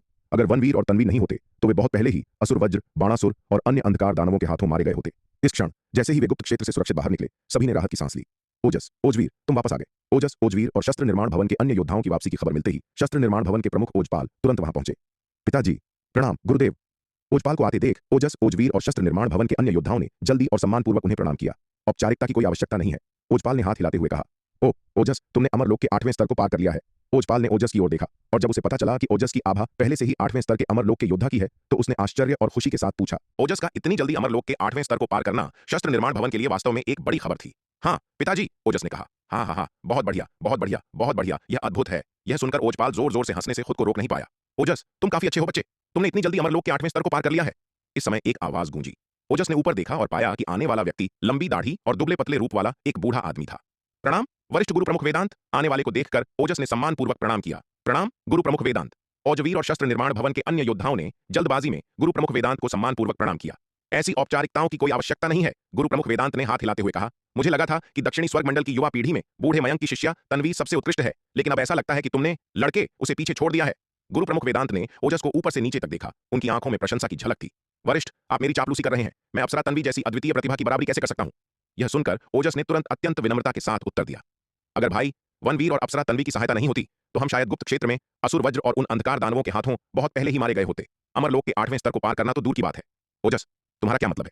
यह सुनकर ओजपाल चकित रह गया। उसने गंभीर भाव से पूछा, क्या तुम्हारा सामना गुप्त क्षेत्र में असुर वज्र से हुआ था? वह अपने बेटे ओजस की क्षमताओं को अच्छी तरह जानता था। हालांकि ओजस को दक्षिणी स्वर्ग मंडल की युवा पीढ़ी के बीच एक बहुत ही उत्कृष्ट कुशाग्र योद्धा माना जाता था, फिर भी वह तिमिर मंडल के पवित्र पुत्र असुर वज्र से काफी पीछे था। भले ही ओजस ने अमरलोक के 8वें स्तर को पार कर लिया हो, फिर भी वह असुर वज्र की बराबरी नहीं कर पाएगा। यदि ओजस का सामना वास्तव में गुप्त क्षेत्र में असुर वज्र से हुआ होता तो उसके बचने की संभावना बहुत कम होती। ओजस ने सिर हिलाया और कहा, शुरुआत में गुप्त क्षेत्र में हमारा सामना अंधकार दानवों से हुआ जिसमें बाणासुर भी शामिल था। जब हम गंभीर स्थिति में थे तो सौभाग्य से भाई वनवीर और अप्सरा तन्वी आ गए और उन्होंने बाणासुर को हरा दिया। लेकिन बाणासुर के भागने के कुछ ही समय बाद वह अपने साथ असुर वज्र और उसके अंधकार दानवों को ले आया। सौभाग्य से भाई वनवीर साधन संपन्न और शक्तिशाली है। असुर वज्र और बाणासुर के साथ एक भयंकर लड़ाई के बाद भाई वनवीर ने न केवल बाणासुर को मार डाला बल्कि असुर वज्र को भी गंभीर रूप से घायल कर दिया। इस तरह हम बच गए। हे लड़के, आखिर ये भाई वनवीर कौन है जिसके बारे में तुम बात कर रहे हो? यह वह बच्चा वनवीर तो नहीं है ना? ओजस की कहानी सुनने के बाद गुरु प्रमुख वेदांत ने उसकी ओर देखा और पूछा। ओजस के विवरण से जिस भाई वनवीर की उसने बात की थी वह व्यावहारिक रूप से अविश्वसनीय रूप से शक्तिशाली था। जब ओजस ने उसके बारे में बात की तो उसके भाव और लहजे प्रशंसा से भरे हुए थे। यहां तक कि पूजा की एक झलक भी थी। वरिष्ठ सही कह रहे हैं, यह वास्तव में युवा गुरु वनवीर है, ओजस ने सिर हिलाते हुए कहा। वनवीर? यह सुनकर ओजपाल के चेहरे पर अविश्वास का भाव छा गया। ओजस, क्या तुम कह रहे हो कि वनवीर ने बाणासुर को मार डाला और असुर वज्र को गंभीर रूप से घायल कर दिया? ओजपाल ने ओजस को घूरते हुए अविश्वास से पूछा। यह बिल्कुल बेतुका था। आपको पता होना चाहिए कि असुर वज्र और बाणासुर दोनों ही तिमिर मंडल में अद्वितीय प्रतिभा वाले कुशाग्र योद्धा थे। संपूर्ण दक्षिणी स्वर्ग मंडल की युवा पीढ़ी में ऐसे बहुत कम लोग थे जो शक्ति में उनका मुकाबला कर सकें। यहां तक कि समान स्तर के लोगों के बीच लड़ाई में भी कुछ ही उनकी बराबरी कर सकते थे। लेकिन अब ओजस वास्तव में कह रहा है कि बाणासुर वनवीर द्वारा मारा गया था, और यहां तक कि असुर वज्र भी वनवीर द्वारा गंभीर रूप से घायल हो गया था। यह नितांत बेतुका है, यह असंभव है। वनवीर की साधना कितनी उच्च है, भले ही उसकी प्रतिभा स्वर्ग को चुनौती देने वाली हो, उसके लिए साधना स्तर में इतनी बड़ी खाई को पार करना और बाणासुर जैसे पावर हाउस को मारना असंभव है। असुर वज्र को गंभीर रूप से घायल करने की तो बात ही छोड़िए, उसकी मामूली ताकत के साथ यह कहना सुरक्षित है कि बाणासुर और असुर वज्र उसे एक ही सांस में उड़ा सकते हैं। हाँ पिताजी, ओजस ने निश्चितता के साथ कहा। बाणासुर वास्तव में भाई वनवीर द्वारा मारा गया था, और असुर वज्र भी भाई वनवीर द्वारा गंभीर रूप से घायल हो गया था। ओजस, क्या तुम्हारा दिमाग खराब हो गया है? ओजपाल काफी देर तक दंग रहा। उसने ओजस को ऊपर से नीचे तक देखा और संदिग्ध भाव से पूछा। अगर ओजस का दिमाग खराब नहीं हुआ था तो वह ऐसी बेतुकी बकवास कैसे कर सकता था, भले ही ये शब्द उनके अपने बेटे के हों। ओजपाल को अभी भी विश्वास नहीं हुआ, क्योंकि इस तरह की बात बहुत ही बेतुकी थी, इतनी बेतुकी कि यह अविश्वसनीय थी। गुरुदेव, युवा गुरु ने जो कहा वह सच है। यह सुनकर ओजवीर अपनी बात कहने से खुद को रोक नहीं पाया। युवा गुरु ने जो कहा वह बिल्कुल भी अतिशयोक्ति नहीं है। बाणासुर वास्तव में वनवीर द्वारा मारा गया था, और असुर वज्र वास्तव में वनवीर द्वारा घायल हो गया था। हाँ गुरुदेव, अगर युवा गुरु वनवीर और अप्सरा तन्वी नहीं होते तो हम वापस नहीं आते। युवा गुरु वनवीर वास्तव में एक अद्वितीय प्रतिभा है, लाखों में एक। वह जो करता है उसे सामान्य ज्ञान से समझना वास्तव में कठिन है। युवा गुरु ने जो कहा वह बिल्कुल सच है, एक भी झूठ के बिना। इस समय शस्त्र निर्माण भवन के योद्धा भी बोल पड़े। उन सभी ने वनवीर से बहुत कृपा प्राप्त की थी, इसलिए स्वाभाविक रूप से वे सभी वनवीर और ओजस के पक्ष में बोलने के लिए आगे आए। सबकी बातें सुनकर ओजपाल पूरी तरह सन्न रह गया। भाई वेदांत, क्या ये पागल हो गए हैं या मैं पागल हो गया हूं? काफी देर तक सन्न रहने के बाद ओजपाल ने अपने बगल में खड़े गुरु प्रमुख वेदांत की ओर देखा और पूछा। यह पूरी तरह से अविश्वसनीय था, यह तर्क से पूरी तरह परे था। कोई भी सामान्य व्यक्ति यह विश्वास नहीं करेगा कि ऐसी बात हो सकती है। विपत्ति लोक का मात्र एक योद्धा अनगिनत प्रमुख लोगों को पार करते हुए अंधकार दानव वंश के पवित्र पुत्र बाणासुर को मार डालता है और असुर वज्र को गंभीर रूप से घायल कर देता है। क्या मजाक है? लेकिन ओजपाल अपने बेटे को अच्छी तरह जानता था। ओजस के व्यक्तित्व को देखते हुए वह कभी झूठ नहीं बोलेगा। उसे धोखा देने के लिए झूठ बोलना तो दूर की बात है। इसके अलावा भले ही ओजस मानसिक रूप से अस्थिर था, लेकिन निश्चित रूप से ओजवीर के शस्त्र निर्माण भवन के कई योद्धाओं ने अपना दिमाग नहीं खोया था। इसलिए इस क्षण ओजपाल को यह भी आश्चर्य हुआ कि क्या वह सपना देख रहा था। केवल एक सपने में ही ऐसी बेतुकी बात हो सकती थी। हे, मेरे युवा मित्र ओजस ने जो कहा वह वास्तव में आश्चर्यजनक है। ओजपाल की बातें सुनकर गुरु प्रमुख वेदांत ने अपनी लंबी दाढ़ी सहलाई और हंस पड़े। ओजस, क्या तुमने अभी यह नहीं कहा कि वनवीर और तन्वी ने तुम्हें बचाने के लिए मिलकर काम किया? क्या वनवीर ने तन्वी को कुछ ऐसा दिया जिससे वह असुर वज्र को घायल कर सके? गुरु प्रमुख वेदांत ने ओजस की ओर देखते हुए पूछा। नहीं, ओजस ने सिर हिलाया और कहा। शुरुआत में अप्सरा तन्वी असुर वज्र की बराबरी नहीं कर पा रही थी। इसके अलावा हालांकि अप्सरा तन्वी ने बाद में अमरलोक के 8वें स्तर को पार कर लिया, लेकिन उनकी ताकत अभी भी असुर वज्र से थोड़ी कम थी। अंत में भाई वनवीर ही थे जिन्होंने असुर वज्र को गंभीर रूप से घायल किया। यह सुनकर गुरु प्रमुख वेदांत का चेहरा कठोर हो गया। इस क्षण वे अब और शांत नहीं रह सके। ओजस, क्या तुम श्योर हो कि असुर वज्र को घायल करने वाला वनवीर ही था, न कि तन्वी? गुरु प्रमुख वेदांत ने आश्चर्य से ओजस को चौड़ी आंखों से घूरते हुए पूछा। जब असुर वज्र गुप्त क्षेत्र से निकला तो गुरु प्रमुख वेदांत ने उसके घावों में खड्ग संकल्प को देखा था। वह जानता था कि असुर वज्र की चोटें स्वरा के 3 अर्धचरण रहस्य शून्य लोक स्तर के आक्रामक खजानों द्वारा दी गई थीं। उसे यह भी संदेह था कि वनवीर स्वरा का शिष्य हो सकता है, और स्वरा ने वनवीर को वे 3 अर्धचरण रहस्य शून्य लोक स्तर के खजाने दिए थे। हालांकि गुरु प्रमुख वेदांत का संदेह बस यहीं तक था। उसे यह विश्वास नहीं था कि वनवीर ने असुर वज्र के साथ लड़ाई में उन खजानों का उपयोग उसे गंभीर रूप से घायल करने के लिए किया था।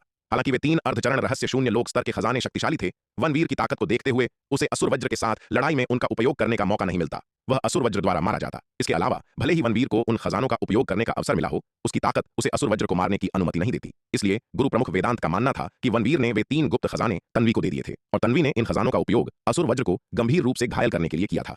क्योंकि वनवीर ही वह था जिसने असुर वज्र को घायल करने के लिए खजानों का इस्तेमाल किया था, इसलिए ओजस ने इस घटना के लिए वनवीर को श्रेय दिया। इस धारणा के कारण जब गुरु प्रमुख वेदांत ने ओजस की बात सुनी तो उन्हें शुरू में कोई झटका नहीं लगा। उन्होंने सतह पर एक शांत आचरण बनाए रखा। यदि तन्वी ने असुर वज्र को गंभीर रूप से घायल करने के लिए 3 अर्धचरण रहस्य शून्य लोक स्तर के गुप्त खजानों का उपयोग किया होता तो यह आश्चर्य की बात नहीं होती। लेकिन अब ओजस यह कह रहा था कि तन्वी ने 3 अर्धचरण रहस्य शून्य लोक स्तर के आक्रामक गुप्त खजानों का उपयोग नहीं किया था, बल्कि वनवीर ने किया था, जिससे गुरु प्रमुख वेदांत ने तुरंत अपना आपा खो दिया। यह वास्तव में भाई वनवीर ही थे, ओजस ने निश्चितता के साथ कहा। लड़के, मुझे बताओ, वनवीर ने बाणासुर को कैसे मारा और असुर वज्र को गंभीर रूप से घायल कैसे किया? गुरु प्रमुख वेदांत ने उसे घूरते हुए कहा। यह सचमुच अविश्वसनीय था। भले ही असुर वज्र कचरे का एक टुकड़ा था, उसे केवल एक विपत्ति लोक के योद्धा के हाथों नहीं गिरना चाहिए था। गुरु प्रमुख वेदांत के शब्द सुनकर ओजस ने जो हुआ था उसका मोटा मोटा विवरण दिया। ओजस का विवरण सुनने के बाद गुरु प्रमुख वेदांत और ओजपाल एक दूसरे को चकित होकर देखने से खुद को नहीं रोक पाए। हालांकि ओजस का विवरण अविश्वसनीय था, लेकिन यह अविश्वसनीय रूप से उचित भी था। यदि ओजस ने जो कहा वह सच था तो वनवीर की बुद्धिमत्ता, साहस, तरीके और चरित्र वास्तव में असाधारण थे। 8वें विपत्ति लोक के एकमात्र योद्धा ने वास्तव में असुर वज्र को जाल में फंसाने के लिए खुद को चारे के रूप में इस्तेमाल करने का साहस किया। यह साहस और दुस्साहस वास्तव में आम लोगों की पहुंच से परे था। यहां तक कि गुरु प्रमुख वेदांत और ओजपाल रहस्य शून्य लोक के विशेषज्ञ भी इसकी अत्यधिक प्रशंसा करने से खुद को नहीं रोक सके। यदि वे वनवीर के स्थान पर होते, उसके साधना स्तर के साथ, तो क्या वे अमरलोक के 8वें स्तर पर एक शक्तिशाली विशेषज्ञ असुर वज्र के साथ ऐसा करने की हिम्मत करते? अंत में गुरु प्रमुख वेदांत और ओजपाल दोनों ने अपना सिर हिलाया। यदि वे वनवीर के स्तर पर होते तो असुर वज्र को जाल में फंसाने के लिए खुद को चारे के रूप में उपयोग करने की हिम्मत करना तो दूर, शायद उनके पास सीधे असुर वज्र का सामना करने का साहस भी नहीं होता। दोनों पक्षों की ताकत का अंतर बहुत अधिक था। 8वें विपत्ति लोक का एकमात्र साधक असुर वज्र जैसे पावर हाउस के सामने व्यावहारिक रूप से एक चींटी था। यह वनवीर वास्तव में एक अद्वितीय प्रतिभा है। ओजपाल विस्मय से बोले बिना नहीं रह सका। यह वनवीर न केवल मार्शल आर्ट में अविश्वसनीय रूप से प्रतिभाशाली था, बल्कि अपने स्वभाव, बुद्धिमत्ता, साहस और दूरदर्शिता में भी बेजोड़ था। एक बार जब ऐसा व्यक्ति पूरी तरह से परिपक्व हो जाएगा तो वह निस्संदेह एक शक्तिशाली शासक बन जाएगा जो दुनिया को हिला देगा। यह लड़का वास्तव में अद्भुत है। गुरु प्रमुख वेदांत विस्मय से बोले बिना नहीं रह सके। ओजस के विवरण को सुनने के बाद वह मूल रूप से आश्वस्त हो गए कि जो 3 अर्धचरण रहस्य शून्य लोक स्तर के खजाने उन्होंने स्वरा को दिए थे, वे वास्तव में वनवीर के हाथों में आ गए थे।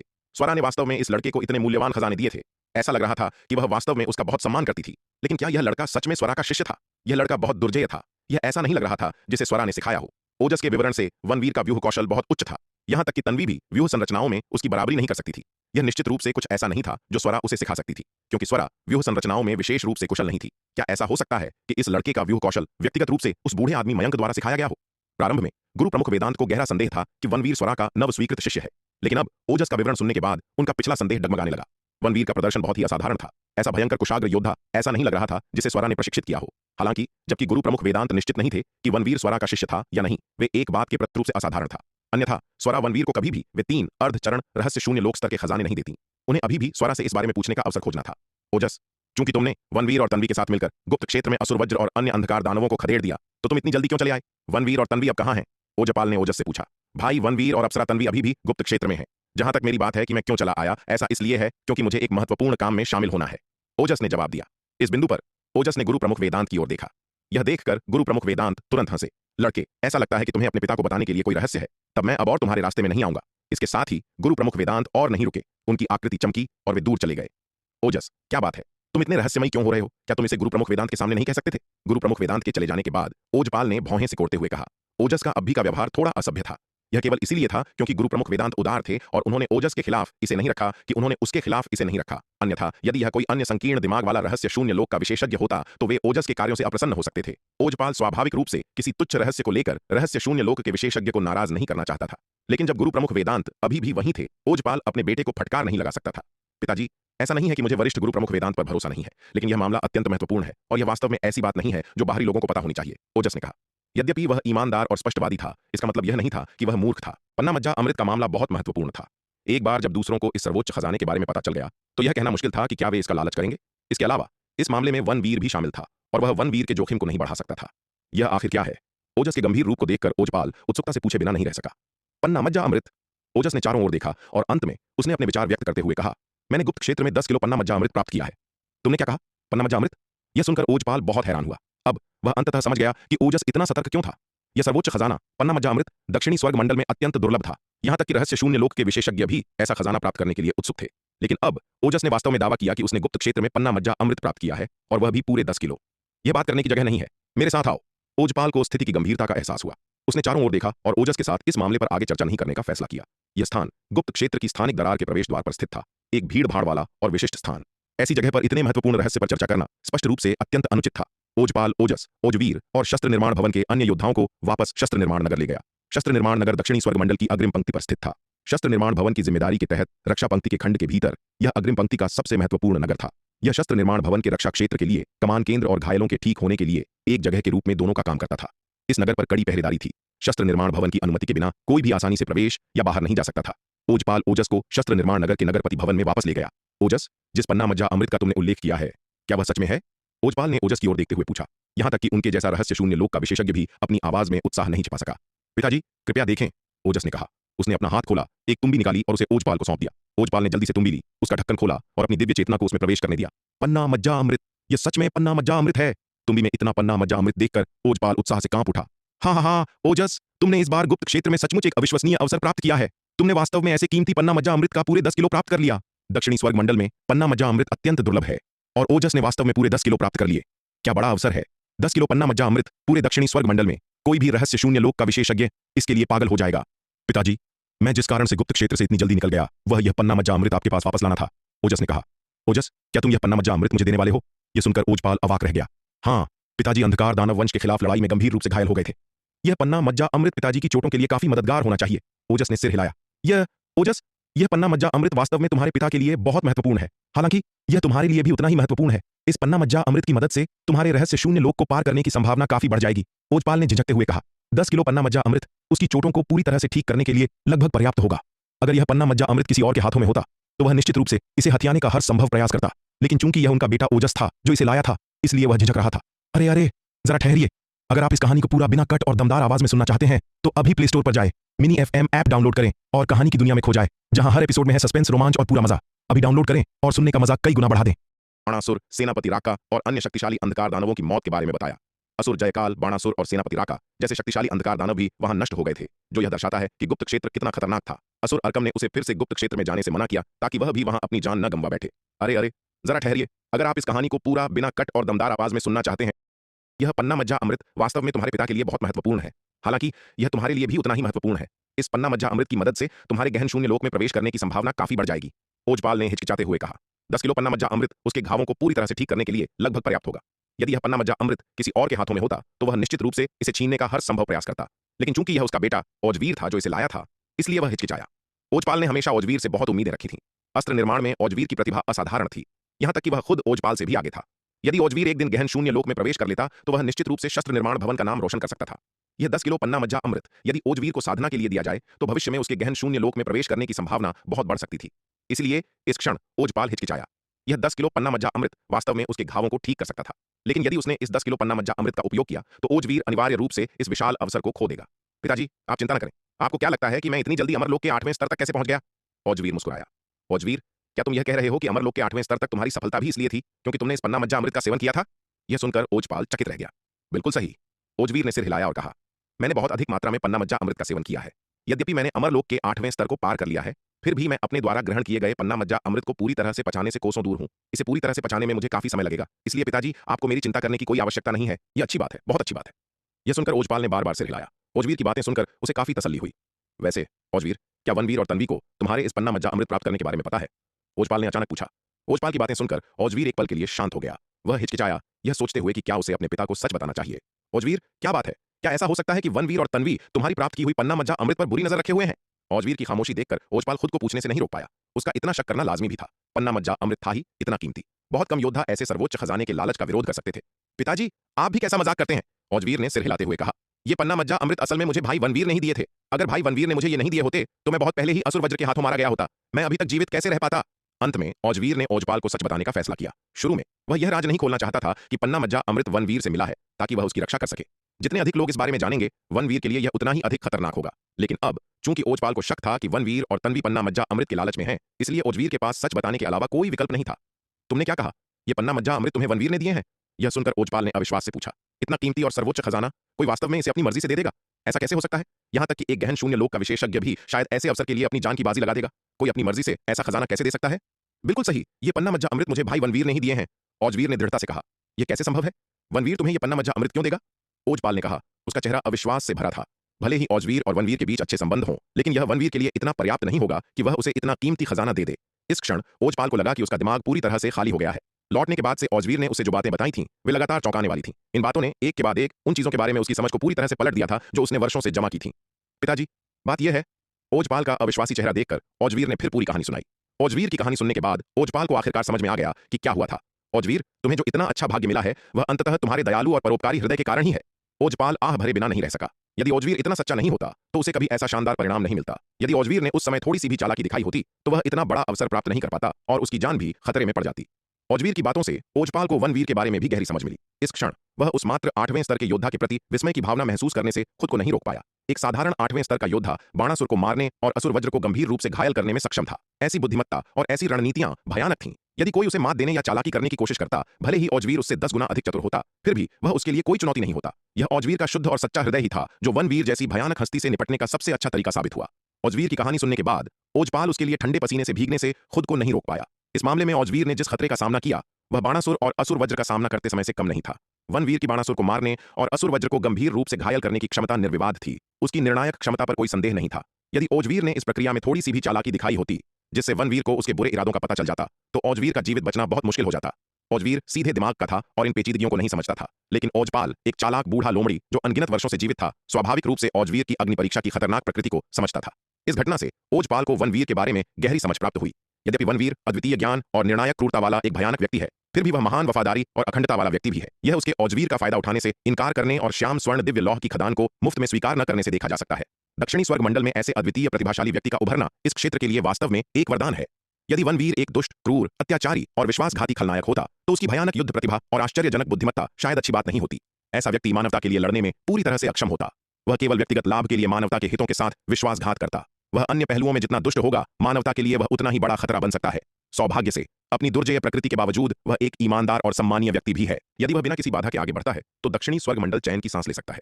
ओजपाल को उस श्याम स्वर्ण दिव्य लौह खदान की बिल्कुल परवाह नहीं थी जो ओजवीर ने वनवीर को दी थी।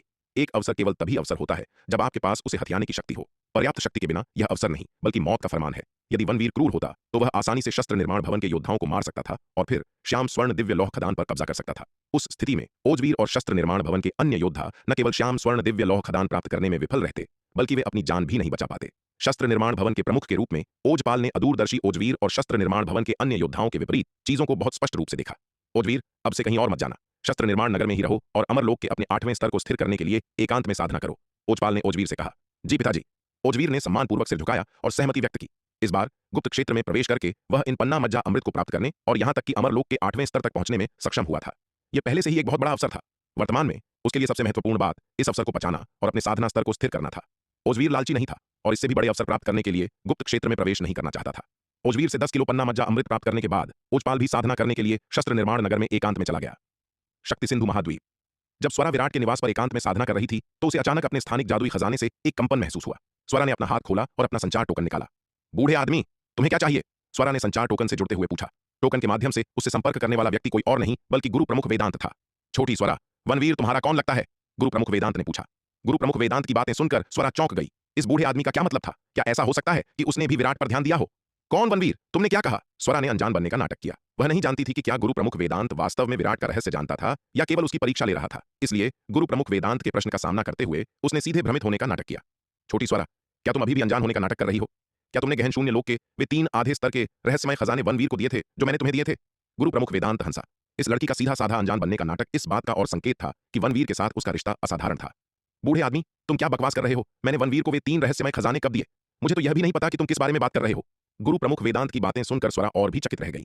इस बूढ़े आदमी को कैसे पता चला कि उसने वे 3 गहन शून्य लोक के आधे स्तर के रहस्यमय खजाने विराट को दिए थे? क्या ऐसा हो सकता है कि विराट ने उसे बताया हो? यह तो कोई बात नहीं हुई। विराट इतनी मूर्खतापूर्ण बात नहीं करेगा। स्वरा को भी नहीं पता था कि क्या हुआ था, इसलिए इस क्षण उसने सीधे तौर पर इससे इनकार कर दिया। छोटी स्वरा, तुम अभी भी नहीं मानोगी। वनवीर ने उस रहस्यमय खजाने का इस्तेमाल किया और असुर वज्र को गंभीर रूप से घायल कर दिया। गुरु प्रमुख वेदांत ने कहा। क्या वनवीर ने उस रहस्यमय खजाने का उपयोग किया और असुर वज्र को गंभीर रूप से घायल कर दिया? यह कब हुआ? यह सुनकर स्वरा दंग रह गई। विराट ने उसे केवल इतना बताया था कि उसके निर्मल अवतार ने रक्तिम ज्वाला स्फटिक का उपयोग करके ज्वाला पर्वत श्रृंखला में एक घातक व्यूह स्थापित किया था और असुर जयकाल को मार डाला था। लेकिन उसने उसे यह नहीं बताया था कि उसने असुर वज्र को भी गंभीर रूप से घायल कर दिया था। इस लड़के ने गुप्त क्षेत्र में और कौन सी चौंकाने वाली चीजें की थीं? जब असुर वज्र और वे अंधकार दानव पहले गुप्त क्षेत्र से बाहर निकले थे तो मैंने असुर वज्र के घावों में बची हुई तलवार की भावना देखी थी।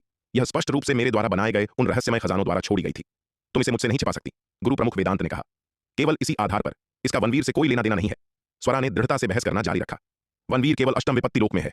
भले ही उसके पास वह गहन शून्य लोक का आधा स्तर वाला रहस्यमय खजाना हो, वह असुर वज्र जैसे अंधकार दानव वंश के ताकतवर व्यक्ति को नुकसान नहीं पहुंचा सकता था। बूढ़े आदमी, तुम क्या बकवास कर रहे हो? क्या तुम अभी भी सपने देख रहे हो? वनवीर अष्टम विपत्ति लोक में है। तुम्हें यह कैसे पता? गुरु प्रमुख वेदांत ने मजे लेते हुए पूछा। यहां तक कि मुझे भी पहले यह नहीं पता था। तुम वास्तव में जानती हो कि उसने गुप्त क्षेत्र में अष्टम विपत्ति लोक में प्रवेश कर लिया है और फिर भी तुम कहती हो कि उसका तुमसे कोई लेना देना नहीं है। छोटी स्वरा, मुझे मूर्ख मत समझो। यह सुनकर स्वरा घबरा गई। अरे नहीं, इस बूढ़े आदमी ने उसे फंसा लिया था। मैं बस बकवास कर रही थी। मुझे कैसे पता चलेगा कि वनवीर ने गुप्त क्षेत्र में अष्टम विपत्ति लोक में प्रवेश कर लिया है? मैं बस सोच रही थी। वनवीर की अद्भुत प्रतिभा के साथ यह आश्चर्य की बात नहीं है कि उसने इतने लंबे समय तक गुप्त क्षेत्र में रहने के बाद अष्टम विपत्ति लोक में प्रवेश कर लिया है। स्वरा ने बहस करना जारी रखा। छोटी स्वरा, इतनी जिद्दी मत बनो। ओजवीर अभी गुप्त क्षेत्र से बाहर आया है और उसने स्पष्ट रूप से कहा है कि वनवीर द्वारा एक रहस्यमय खजाने का उपयोग करने से असुर वज्र गंभीर रूप से घायल हो गया था। इसके अलावा यहां तक कि बाणासुर को भी वनवीर ने मार डाला था। इतने स्पष्ट सबूतों के साथ क्या तुम अभी भी इससे इनकार करना चाहती हो? गुरु प्रमुख वेदांत हंसा। यदि तुम अभी भी उन 3 रहस्यमय खजानों को पेश कर सकती हो तो मैं मान लूंगा कि तुम्हारा वनवीर से कोई लेना देना नहीं है। गुरु प्रमुख वेदांत की बातें सुनकर स्वरा तुरंत शांत हो गई, क्योंकि उसने वास्तव में वे 3 गहन शून्य लोक के आधे स्तर के रहस्यमय खजाने विराट को दिए थे। इस लड़के ने वास्तव में गुप्त क्षेत्र में इतनी परेशानी खड़ी कर दी थी। वह वास्तव में जानता है कि चीजों को कैसे भड़काना है। क्या वह नहीं जानता कि खुद को कैसे छिपाकर रखना है?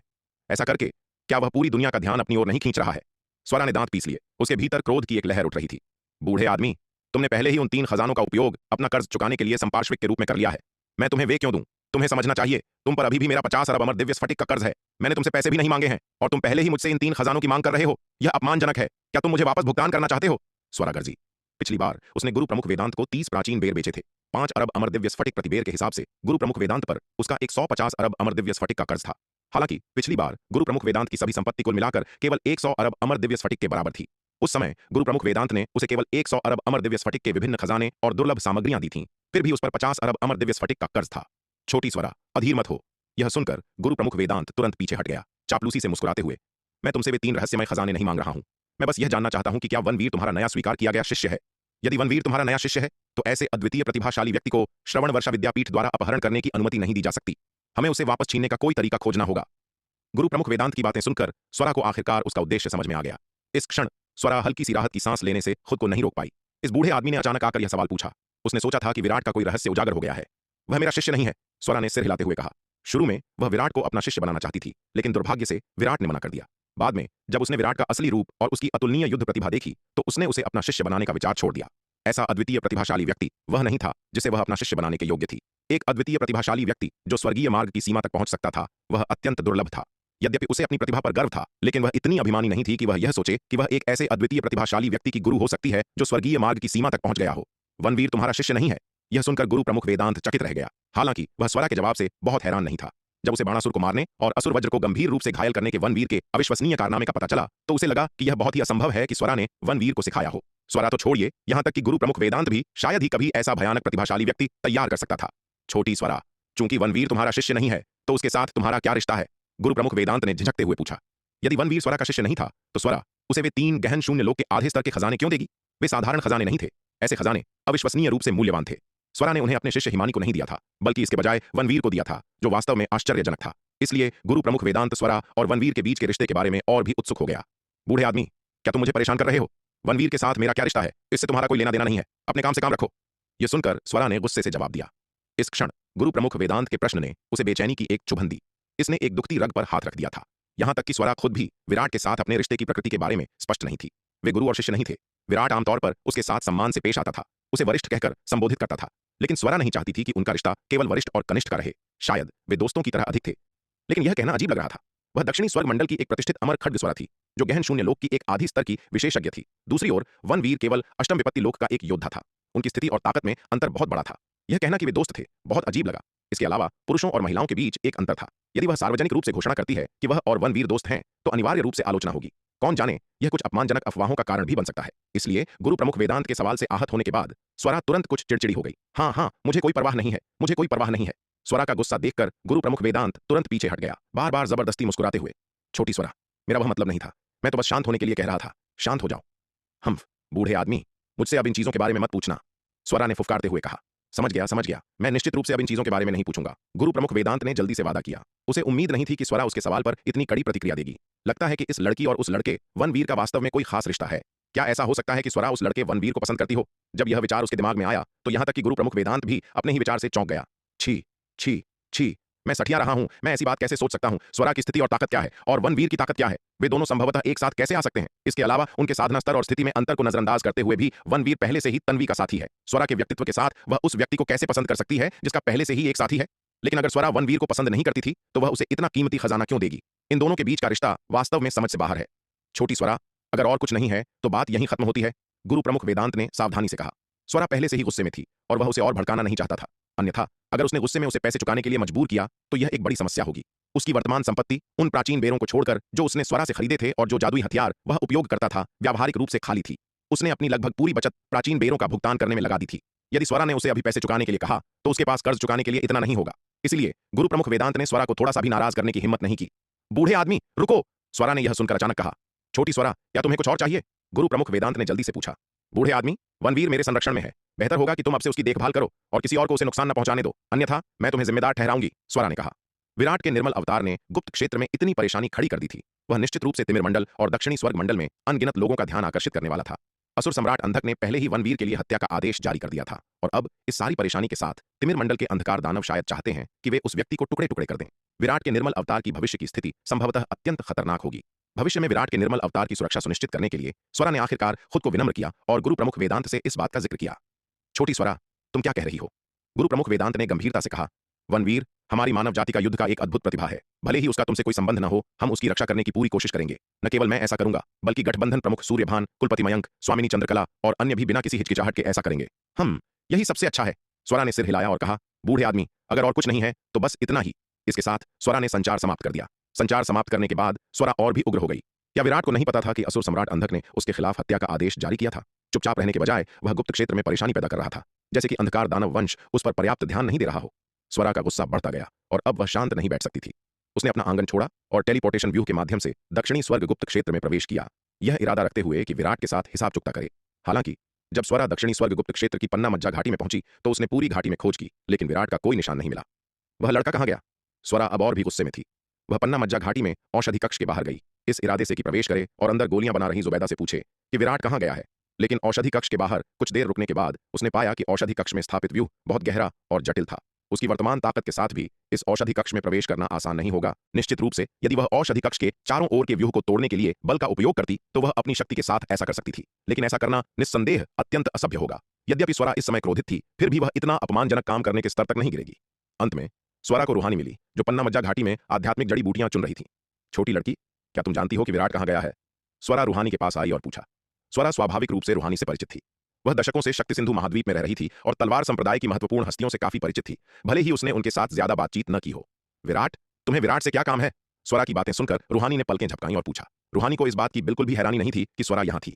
विराट इस महिला को पन्ना मज्जा घाटी में अचानक प्रकट होने से रोकने के लिए स्वर्ण लौह पर्वत पर एकांत में साधना करने गया था। इस प्रकार अनंत परम मीनार के रहस्यों की खोज से बचा। आज वह वास्तव में बिना कुछ कहे पन्ना मज्जा घाटी पहुंच गई। मुझे उससे कुछ महत्वपूर्ण बात करनी है, स्वरा ने कहा। मुझे भी नहीं पता कि विराट कहाँ गया। वह व्यक्ति हमेशा मायावी रहता है। चूंकि तुम उसका असली रूप नहीं ढूंढ सकती, इसलिए तुम शक्ति सिंधु महाद्वीप लौट सकती हो और उसके स्वर्ण नाग अवतार से संपर्क कर सकती हो। उसके स्वर्ण नाग अवतार के पास जाने से भी वही काम होगा, रूहानी ने कहा। उसे नहीं पता था कि इस महिला को विराट से क्या चाहिए। उसके लिए यह बेहतर था कि वह सीधे विराट के स्वर्ण नाग अवतार से पूछे। वह इसमें शामिल होने के लिए बहुत आलसी थी। यदि उसने चीजों को गलत तरीके से संभाला और विराट की योजनाओं को बर्बाद कर दिया तो यह परेशानी वाली बात होगी। यद्यपि रूहानी अक्सर विराट के साथ झगड़ती और बहस करती थी, लेकिन महत्वपूर्ण मामलों में वह भ्रमित नहीं होती थी। वह केवल अपने गुरु के माध्यम से विराट को धोखा देने की कोशिश करेगी, न कि इतनी गंभीर बात के साथ। रूहानी स्थिति की गंभीरता को बहुत अच्छी तरह समझती थी। ठीक है, रूहानी की बातें सुनकर स्वरा केवल सहमति में सिर हिला सकी। फिर उसने विराट के स्वर्ण नाग अवतार से संपर्क करने के लिए शक्ति सिंधु महाद्वीप लौटने के लिए टेलीपोर्टेशन व्यू का उपयोग किया। दक्षिणी स्वर्ग गुप्त क्षेत्र, स्वर्ण लौह पर्वत, अनंत परम मीनार का दूसरा स्तर। गूंज। विराट से आत्मा का एक अतुलनीय शक्तिशाली कंपन उत्पन्न हुआ। विराट ने धीरे से अपनी आंखें खोलीं और एक लंबी सांस छोड़ी। इतने लंबे समय तक साधना करने के बाद उसने आखिरकार श्रवण वर्षा आत्मा पोषण रहस्य विद्या के 7वें स्तर को पार कर लिया था। इस क्षण विराट ने महसूस किया कि उसकी आत्मा की शक्ति 10 गुना से अधिक बढ़ गई है। अब उसकी आत्मा की शक्ति शायद एक 7वें स्तर के अमर लोक के विशेषज्ञ के बराबर थी। श्रवण वर्षा आत्मा पोषण रहस्य विद्या के 7वें स्तर को पार करने के बाद विराट ने तुरंत महसूस किया कि कृष्ण दानव लता के प्रभाव का विरोध करना बहुत आसान हो गया था। जैसे ही विराट अपने साधना स्तर को और मजबूत करने वाला था, वह अचानक झिझक गया। स्वरा उसके स्वर्ण नाग अवतार से संपर्क क्यों कर रही थी? यह जानने के बाद कि स्वरा उसकी तलाश कर रही थी, विराट ने तुरंत अनंत परम मीनार का दूसरा स्तर छोड़ दिया, मीनार को दूर रखा और टेलीपोर्टेशन व्यू के माध्यम से पन्ना मज्जा घाटी लौट आया। फिर वह पन्ना मज्जा घाटी के टेलीपोर्टेशन व्यू के माध्यम से शक्ति सिंधु महाद्वीप लौट आया। वरिष्ठ, क्या आपको कुछ चाहिए था? स्वरा के आंगन में पहुंचते ही विराट ने पूछा। विराट, तुम कहां थे? विराट के आगमन को देखकर स्वरा ने चिढ़ते हुए कहा। मैंने पूरी पन्ना मज्जा घाटी छान मारी और तुम कहीं नहीं मिले। मेरे मुख्य शरीर को कुछ अन्य काम थे, इसलिए मैंने अस्थायी रूप से पन्ना मज्जा घाटी छोड़ दी थी। स्वरा की बातें सुनकर विराट केवल एक काम चलाऊ बहाना ही बना सका। वह स्वरा को यह नहीं बता सकता था कि वह जानबूझकर उससे बचने के लिए स्वर्ण लौह पर्वत पर एकांत में साधना करने गया था। भूल जाओ, मुझे परवाह नहीं है कि तुम कहां जाते हो, स्वरा ने हाथ हिलाते हुए कहा। विराट हमेशा मायावी रहता था और उसे इसकी आदत थी। इसके अलावा वह संभवतः यह नहीं पूछ सकती थी कि विराट कहां गया था। यद्यपि विराट के साथ उसके संबंध अच्छे थे, फिर भी कुछ सीमाएं थीं जिन्हें पार नहीं किया जा सकता था। विराट, मैं तुमसे पूछ रही हूं, क्या तुम्हारे निर्मल अवतार ने दक्षिणी स्वर्ग गुप्त क्षेत्र में बाणासुर को मार डाला? और क्या उसने मेरे द्वारा दिए गए 3 गहन शून्य लोक के आधे स्तर के रहस्यमय खजानों का उपयोग करके असुर वज्र को गंभीर रूप से घायल किया? स्वरा ने विराट को देखते हुए पूछा। आपको इस बारे में कैसे पता चला, वरिष्ठ? विराट हैरान रह गया। असुर वज्र पहले ही गुप्त क्षेत्र से बाहर आ चुका है। क्या तुम्हें लगता है कि इस मामले को अभी भी गुप्त रखा जा सकता है? स्वरा ने फुफकारते हुए कहा। ओह, भले ही असुर वज्र गुप्त क्षेत्र से बाहर आ गया हो, वह हर जगह इसका प्रचार करने की हद तक नहीं जाएगा। क्या वह करेगा? यह सुनकर विराट ने सावधानी से पूछा। इसके अलावा असुर वज्र को कैसे पता चलेगा कि मैंने उसे गंभीर रूप से घायल करने के लिए जिस रहस्यमय खजाने का उपयोग किया था वह आपसे प्राप्त हुआ था, वरिष्ठ? असुर वज्र को नहीं पता? क्या तुम्हें सच में लगता है कि तुम इसे गुरु प्रमुख वेदांत से छिपा सकते हो? स्वरा ने उसकी ओर देखा और चिढ़ते हुए कहा।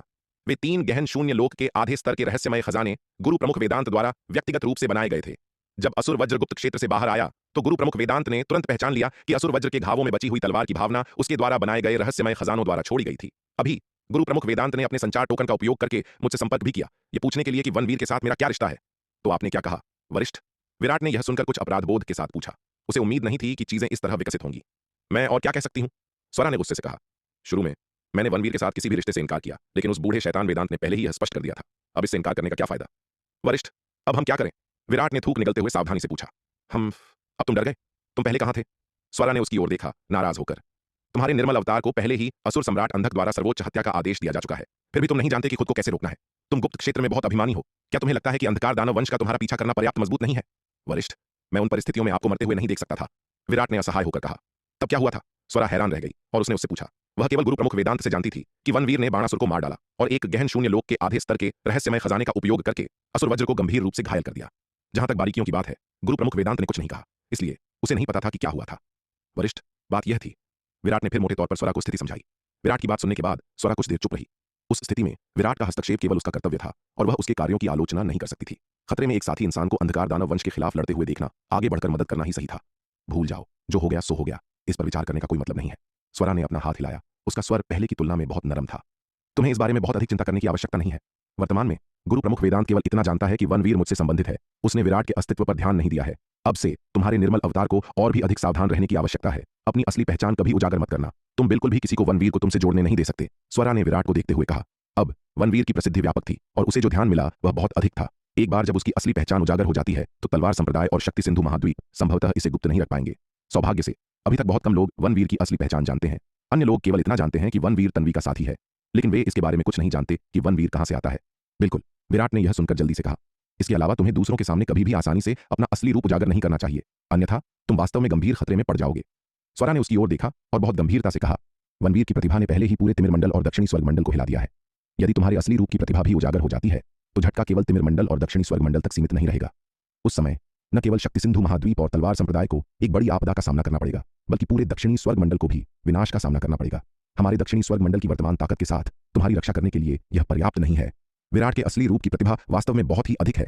एक अद्वितीय प्रतिभाशाली व्यक्ति के कारण होने वाला झटका जो स्वर्गीय मार्ग की सीमाओं तक पहुंचने में सक्षम है, एक बार झांत होने पर अकल्पनीय है। मैं समझता हूं, विराट ने जल्दी से उत्तर दिया। विराट, मैं मुख्य रूप से तुमसे इस मामले के बारे में बात करना चाहती थी। यदि तुम्हें और कुछ नहीं करना है तो तुम जा सकते हो, मुझे भी साधना करनी है। स्वरा ने विराट की ओर देखा और कहा। वरिष्ठ, मेरे पास आपको बताने के लिए वास्तव में कुछ और भी है। विराट ने एक पल के लिए सोचा और कहा। वह क्या है? स्वरा ने पूछा। अंधकार दानव वंश ने गुप्त क्षेत्र में प्रवेश करने वालों को वापस बुलाने का आदेश देना शुरू कर दिया है, विराट ने कहा। उसके अंधकार दानव वंश के कठपुतली अवतार सेनापति राका ने स्वाभाविक रूप से अंधकार दानव मंदिर में खुफिया जानकारी इकट्ठा करते हुए इस मामले के बारे में जान लिया था। उसे लगा कि यह कोई छोटा मामला नहीं है और यह अंधकार दानव वंश के भविष्य के कार्यों को बहुत अच्छी तरह से प्रभावित कर सकता है। इसलिए उसने महसूस किया कि उसे स्वरा को सूचित करना चाहिए ताकि दक्षिणी स्वर्ग मंडल तैयारी कर सके। सच में? यह सुनकर स्वरा हैरान रह गई और उसने उसकी ओर देखा, पूछते हुए। बिल्कुल सच है, विराट ने सिर हिलाया। अंधकार दानव वंश ऐसा क्यों करेगा? स्वरा ने पूछा। यह सब गुप्त क्षेत्र में असुर जयकाल और बाणासुर की मौतों और असुर वज्र की गंभीर चोट से शुरू हुआ, विराट ने असहाय होकर कहा। यह घटनाएं सभी उससे संबंधित थीं। उसने स्वरा को वह जानकारी सुनाई जो उसके अंधकार दानव वंश के कठपुतली अवतार ने अंधकार दानव मंदिर में एकत्र की थी। विराट की बात सुनने के बाद स्वरा चुप हो गई। विराट, तुम्हें यह जानकारी कहां से मिली? काफी देर बाद स्वरा ने उससे पूछा। यह तथ्य कि विराट इतनी महत्वपूर्ण जानकारी इतनी विस्तार से और इतनी जल्दी जानता था, स्वरा को आश्चर्यचकित कर गया। वर्तमान में मेरे पास एक अंधकार दानव वंश का कठपुतली अवतार है जो अंधकार दानव मंदिर में घुसपैठ कर चुका है, विराट ने कहा। उसे स्वरा से यह छिपाने की कोई आवश्यकता नहीं थी। तुम्हारा अंधकार दानव वंश का कठपुतली अवतार अंधकार दानव मंदिर में घुसपैठ कर चुका है? यह सुनकर स्वरा फिर से चौंक गई। बिल्कुल सही, विराट ने सिर हिलाया और कहा। इस खबर के अलावा एक और महत्वपूर्ण जानकारी है जो मुझे आपके साथ साझा करने की आवश्यकता है, वरिष्ठ। कौन सी खबर? स्वरा ने पूछा। असुरलोक मंडल से सुदृढ़ीकरण की अगली लहर अगले 1 वर्ष के भीतर तिमिर मंडल में आ जाएगी, विराट ने गंभीरता से कहा। क्या? असुरलोक मंडल से सुदृढ़ीकरण की अगली लहर 1 वर्ष के भीतर तिमिर मंडल में आ जाएगी? यह सुनकर स्वरा फिर से चौंक गई। यह मामला अत्यंत महत्वपूर्ण था।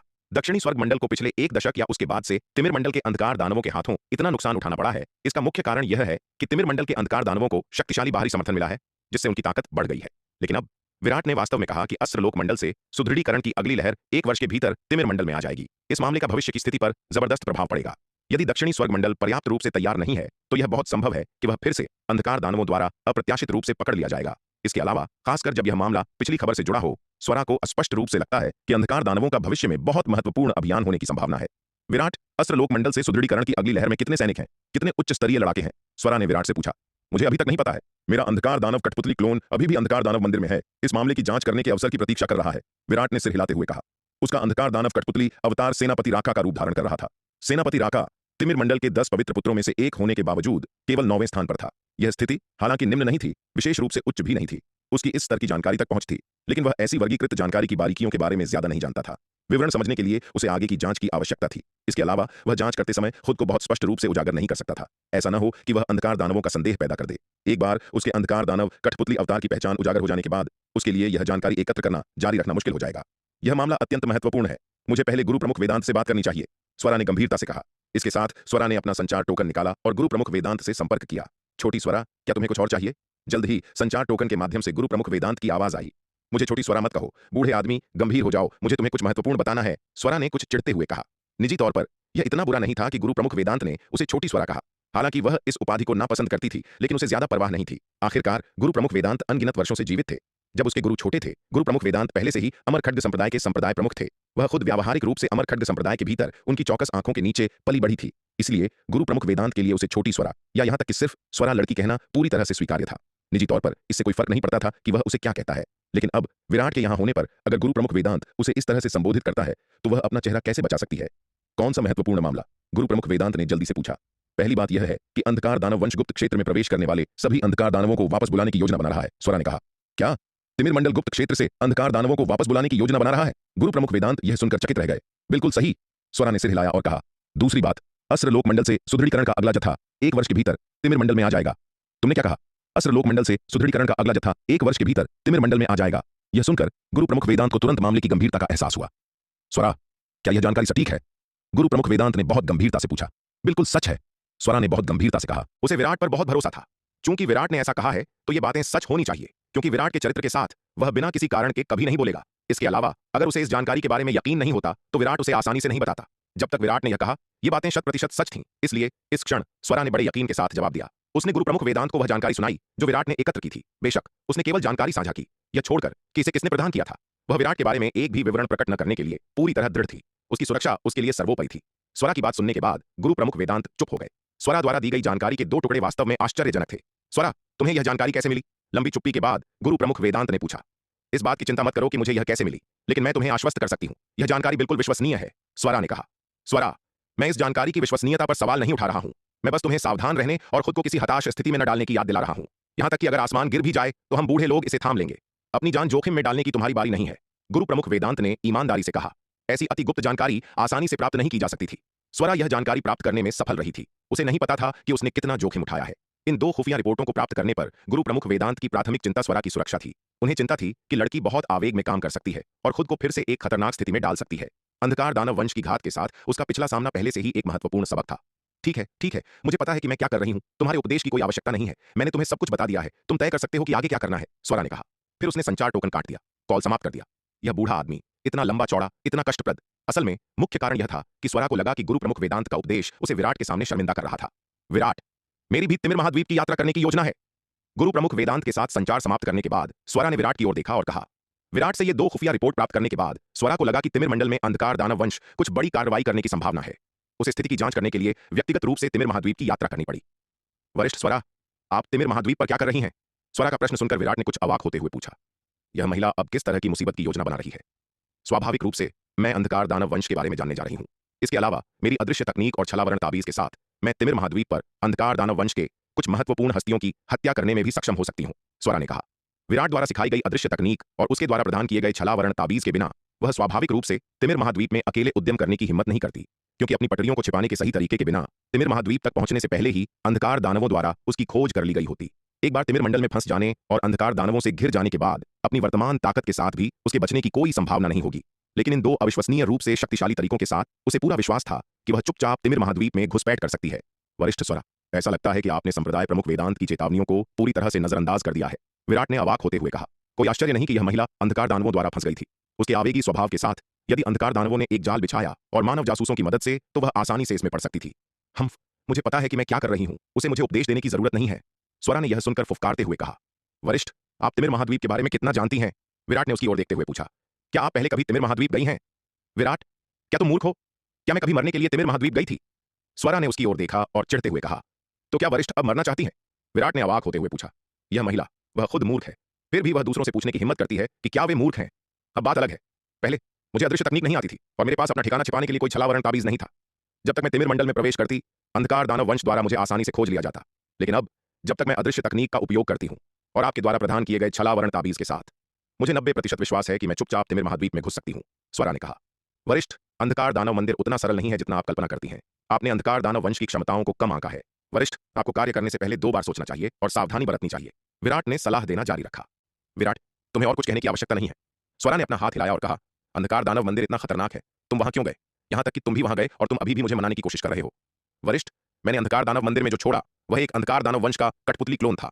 यहां तक कि अगर वह अंधकार दानव वंश का कठपुतली क्लोन उजागर हो जाता है तो मैं ज्यादा से ज्यादा उस अंधकार दानव वंश के कठपुतली क्लोन को छोड़ दूंगा, जो मेरे लिए बहुत बड़ा नुकसान नहीं है। लेकिन वरिष्ठ, यदि तिमिर महाद्वीप पर आपका ठिकाना उजागर हो जाता है तो क्या आपको विश्वास है कि आप जीवित बाहर निकलने का रास्ता खोज सकती हैं? विराट ने उसकी ओर देखा और गंभीरता से पूछा। मुझे बस सावधान रहने की जरूरत है, स्वरा ने कहा। वरिष्ठ, आप जो कर रही हैं वह बहुत जोखिम भरा है। विराट उसे अपनी योजना रद्द करने के लिए मनाना चाहता था। ठीक है विराट, मेरा मन बन गया है, तुम्हें और कुछ कहने की आवश्यकता नहीं है। इससे पहले कि वह बोलना समाप्त कर पाता, स्वरा ने उसे बाधित करने के लिए अपना हाथ हिलाया। कुछ चीजें किसी को करनी ही होती हैं। आप केवल इसलिए झिझक नहीं सकते क्योंकि जोखिम बहुत अधिक है। आपको मुझे उपदेश देने की आवश्यकता नहीं है। आपने जो किया वह उससे कहीं अधिक जोखिम भरा था जो मुझे करना चाहिए।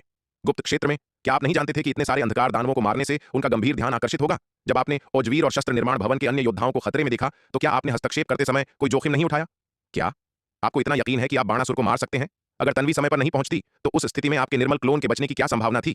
इसके अलावा मैं तिमिर मंडल की हत्या सूची में आपके निर्मल क्लोन से भी ऊपर नहीं हूं। आपका निर्मल क्लोन वर्तमान में तिमिर मंडल की सर्वोच्च हत्या सूची में सबसे ऊपर है और यह असुर सम्राट अंधक द्वारा व्यक्तिगत रूप से जारी किया गया हत्या का आदेश है। मैंने अभी तक आपसे कुछ नहीं कहा है और आप पहले ही मेरी आलोचना कर रहे हैं। स्वरा की बातें सुनकर विराट अवाक रह गया। वास्तव में वे दोनों अनिवार्य रूप से एक ही तरह के लोग थे। वे अपने आसपास के लोगों को जोखिम लेते देखने के बजाय खुद जोखिम लेना पसंद करेंगे। इसलिए जब स्वरा को पता चला कि विराट का निर्मल क्लोन गुप्त क्षेत्र में कहर बरपा रहा है और उसे असुर सम्राट अंधक की सर्वोच्च हत्या सूची में रखा गया है तो वह भी उग्र हो गई और उसने विराट को डांटा। और अब विराट स्वरा की सुरक्षा को लेकर चिंतित था जब उसने सुना कि वह तिमिर महाद्वीप जा रही है और उसने उसे रोकने के लिए पूरी कोशिश की। लेकिन अगर वे एक दूसरे के स्थान पर होते तो वे बिना किसी हिचकिचाहट के ऐसा ही करते। वरिष्ठ, क्या आप वास्तव में ऐसा करने जा रही हैं? लंबी चुप्पी के बाद विराट ने उससे पूछा। बिल्कुल सही, मेरा मन बन गया है और मुझे मनाने की कोशिश करने का कोई फायदा नहीं है, स्वरा ने दृढ़ता से कहा। ठीक है, चूंकि वरिष्ठ तिमिर महाद्वीप जाने पर जोर देती हैं इसलिए विशाल ब्रह्मांड को पार करने की कोई आवश्यकता नहीं है। मेरे पास वरिष्ठ को तुरंत तिमिर महाद्वीप पहुंचाने का एक तरीका है, विराट ने कहा। विराट, क्या तुमने तिमिर महाद्वीप पर टेलीपोर्टेशन व्यूह स्थापित किया है? यह सुनकर स्वरा की आंखें तुरंत चमक उठीं और उसने जल्दी से पूछा। वह कैसे भूल सकती थी कि इस लड़के के पास त्रुप के पत्ते के रूप में एक टेलीपोर्टेशन व्यू है? वह वास्तव में तिमिर महाद्वीप तक पहुंचने के लिए ब्रह्मांड को पार करना चाहने के लिए मूर्ख थी। यदि उसे तिमिर महाद्वीप के लिए ब्रह्मांड की यात्रा करनी होती तो उसे नहीं पता था कि उसे पहुंचने में कितना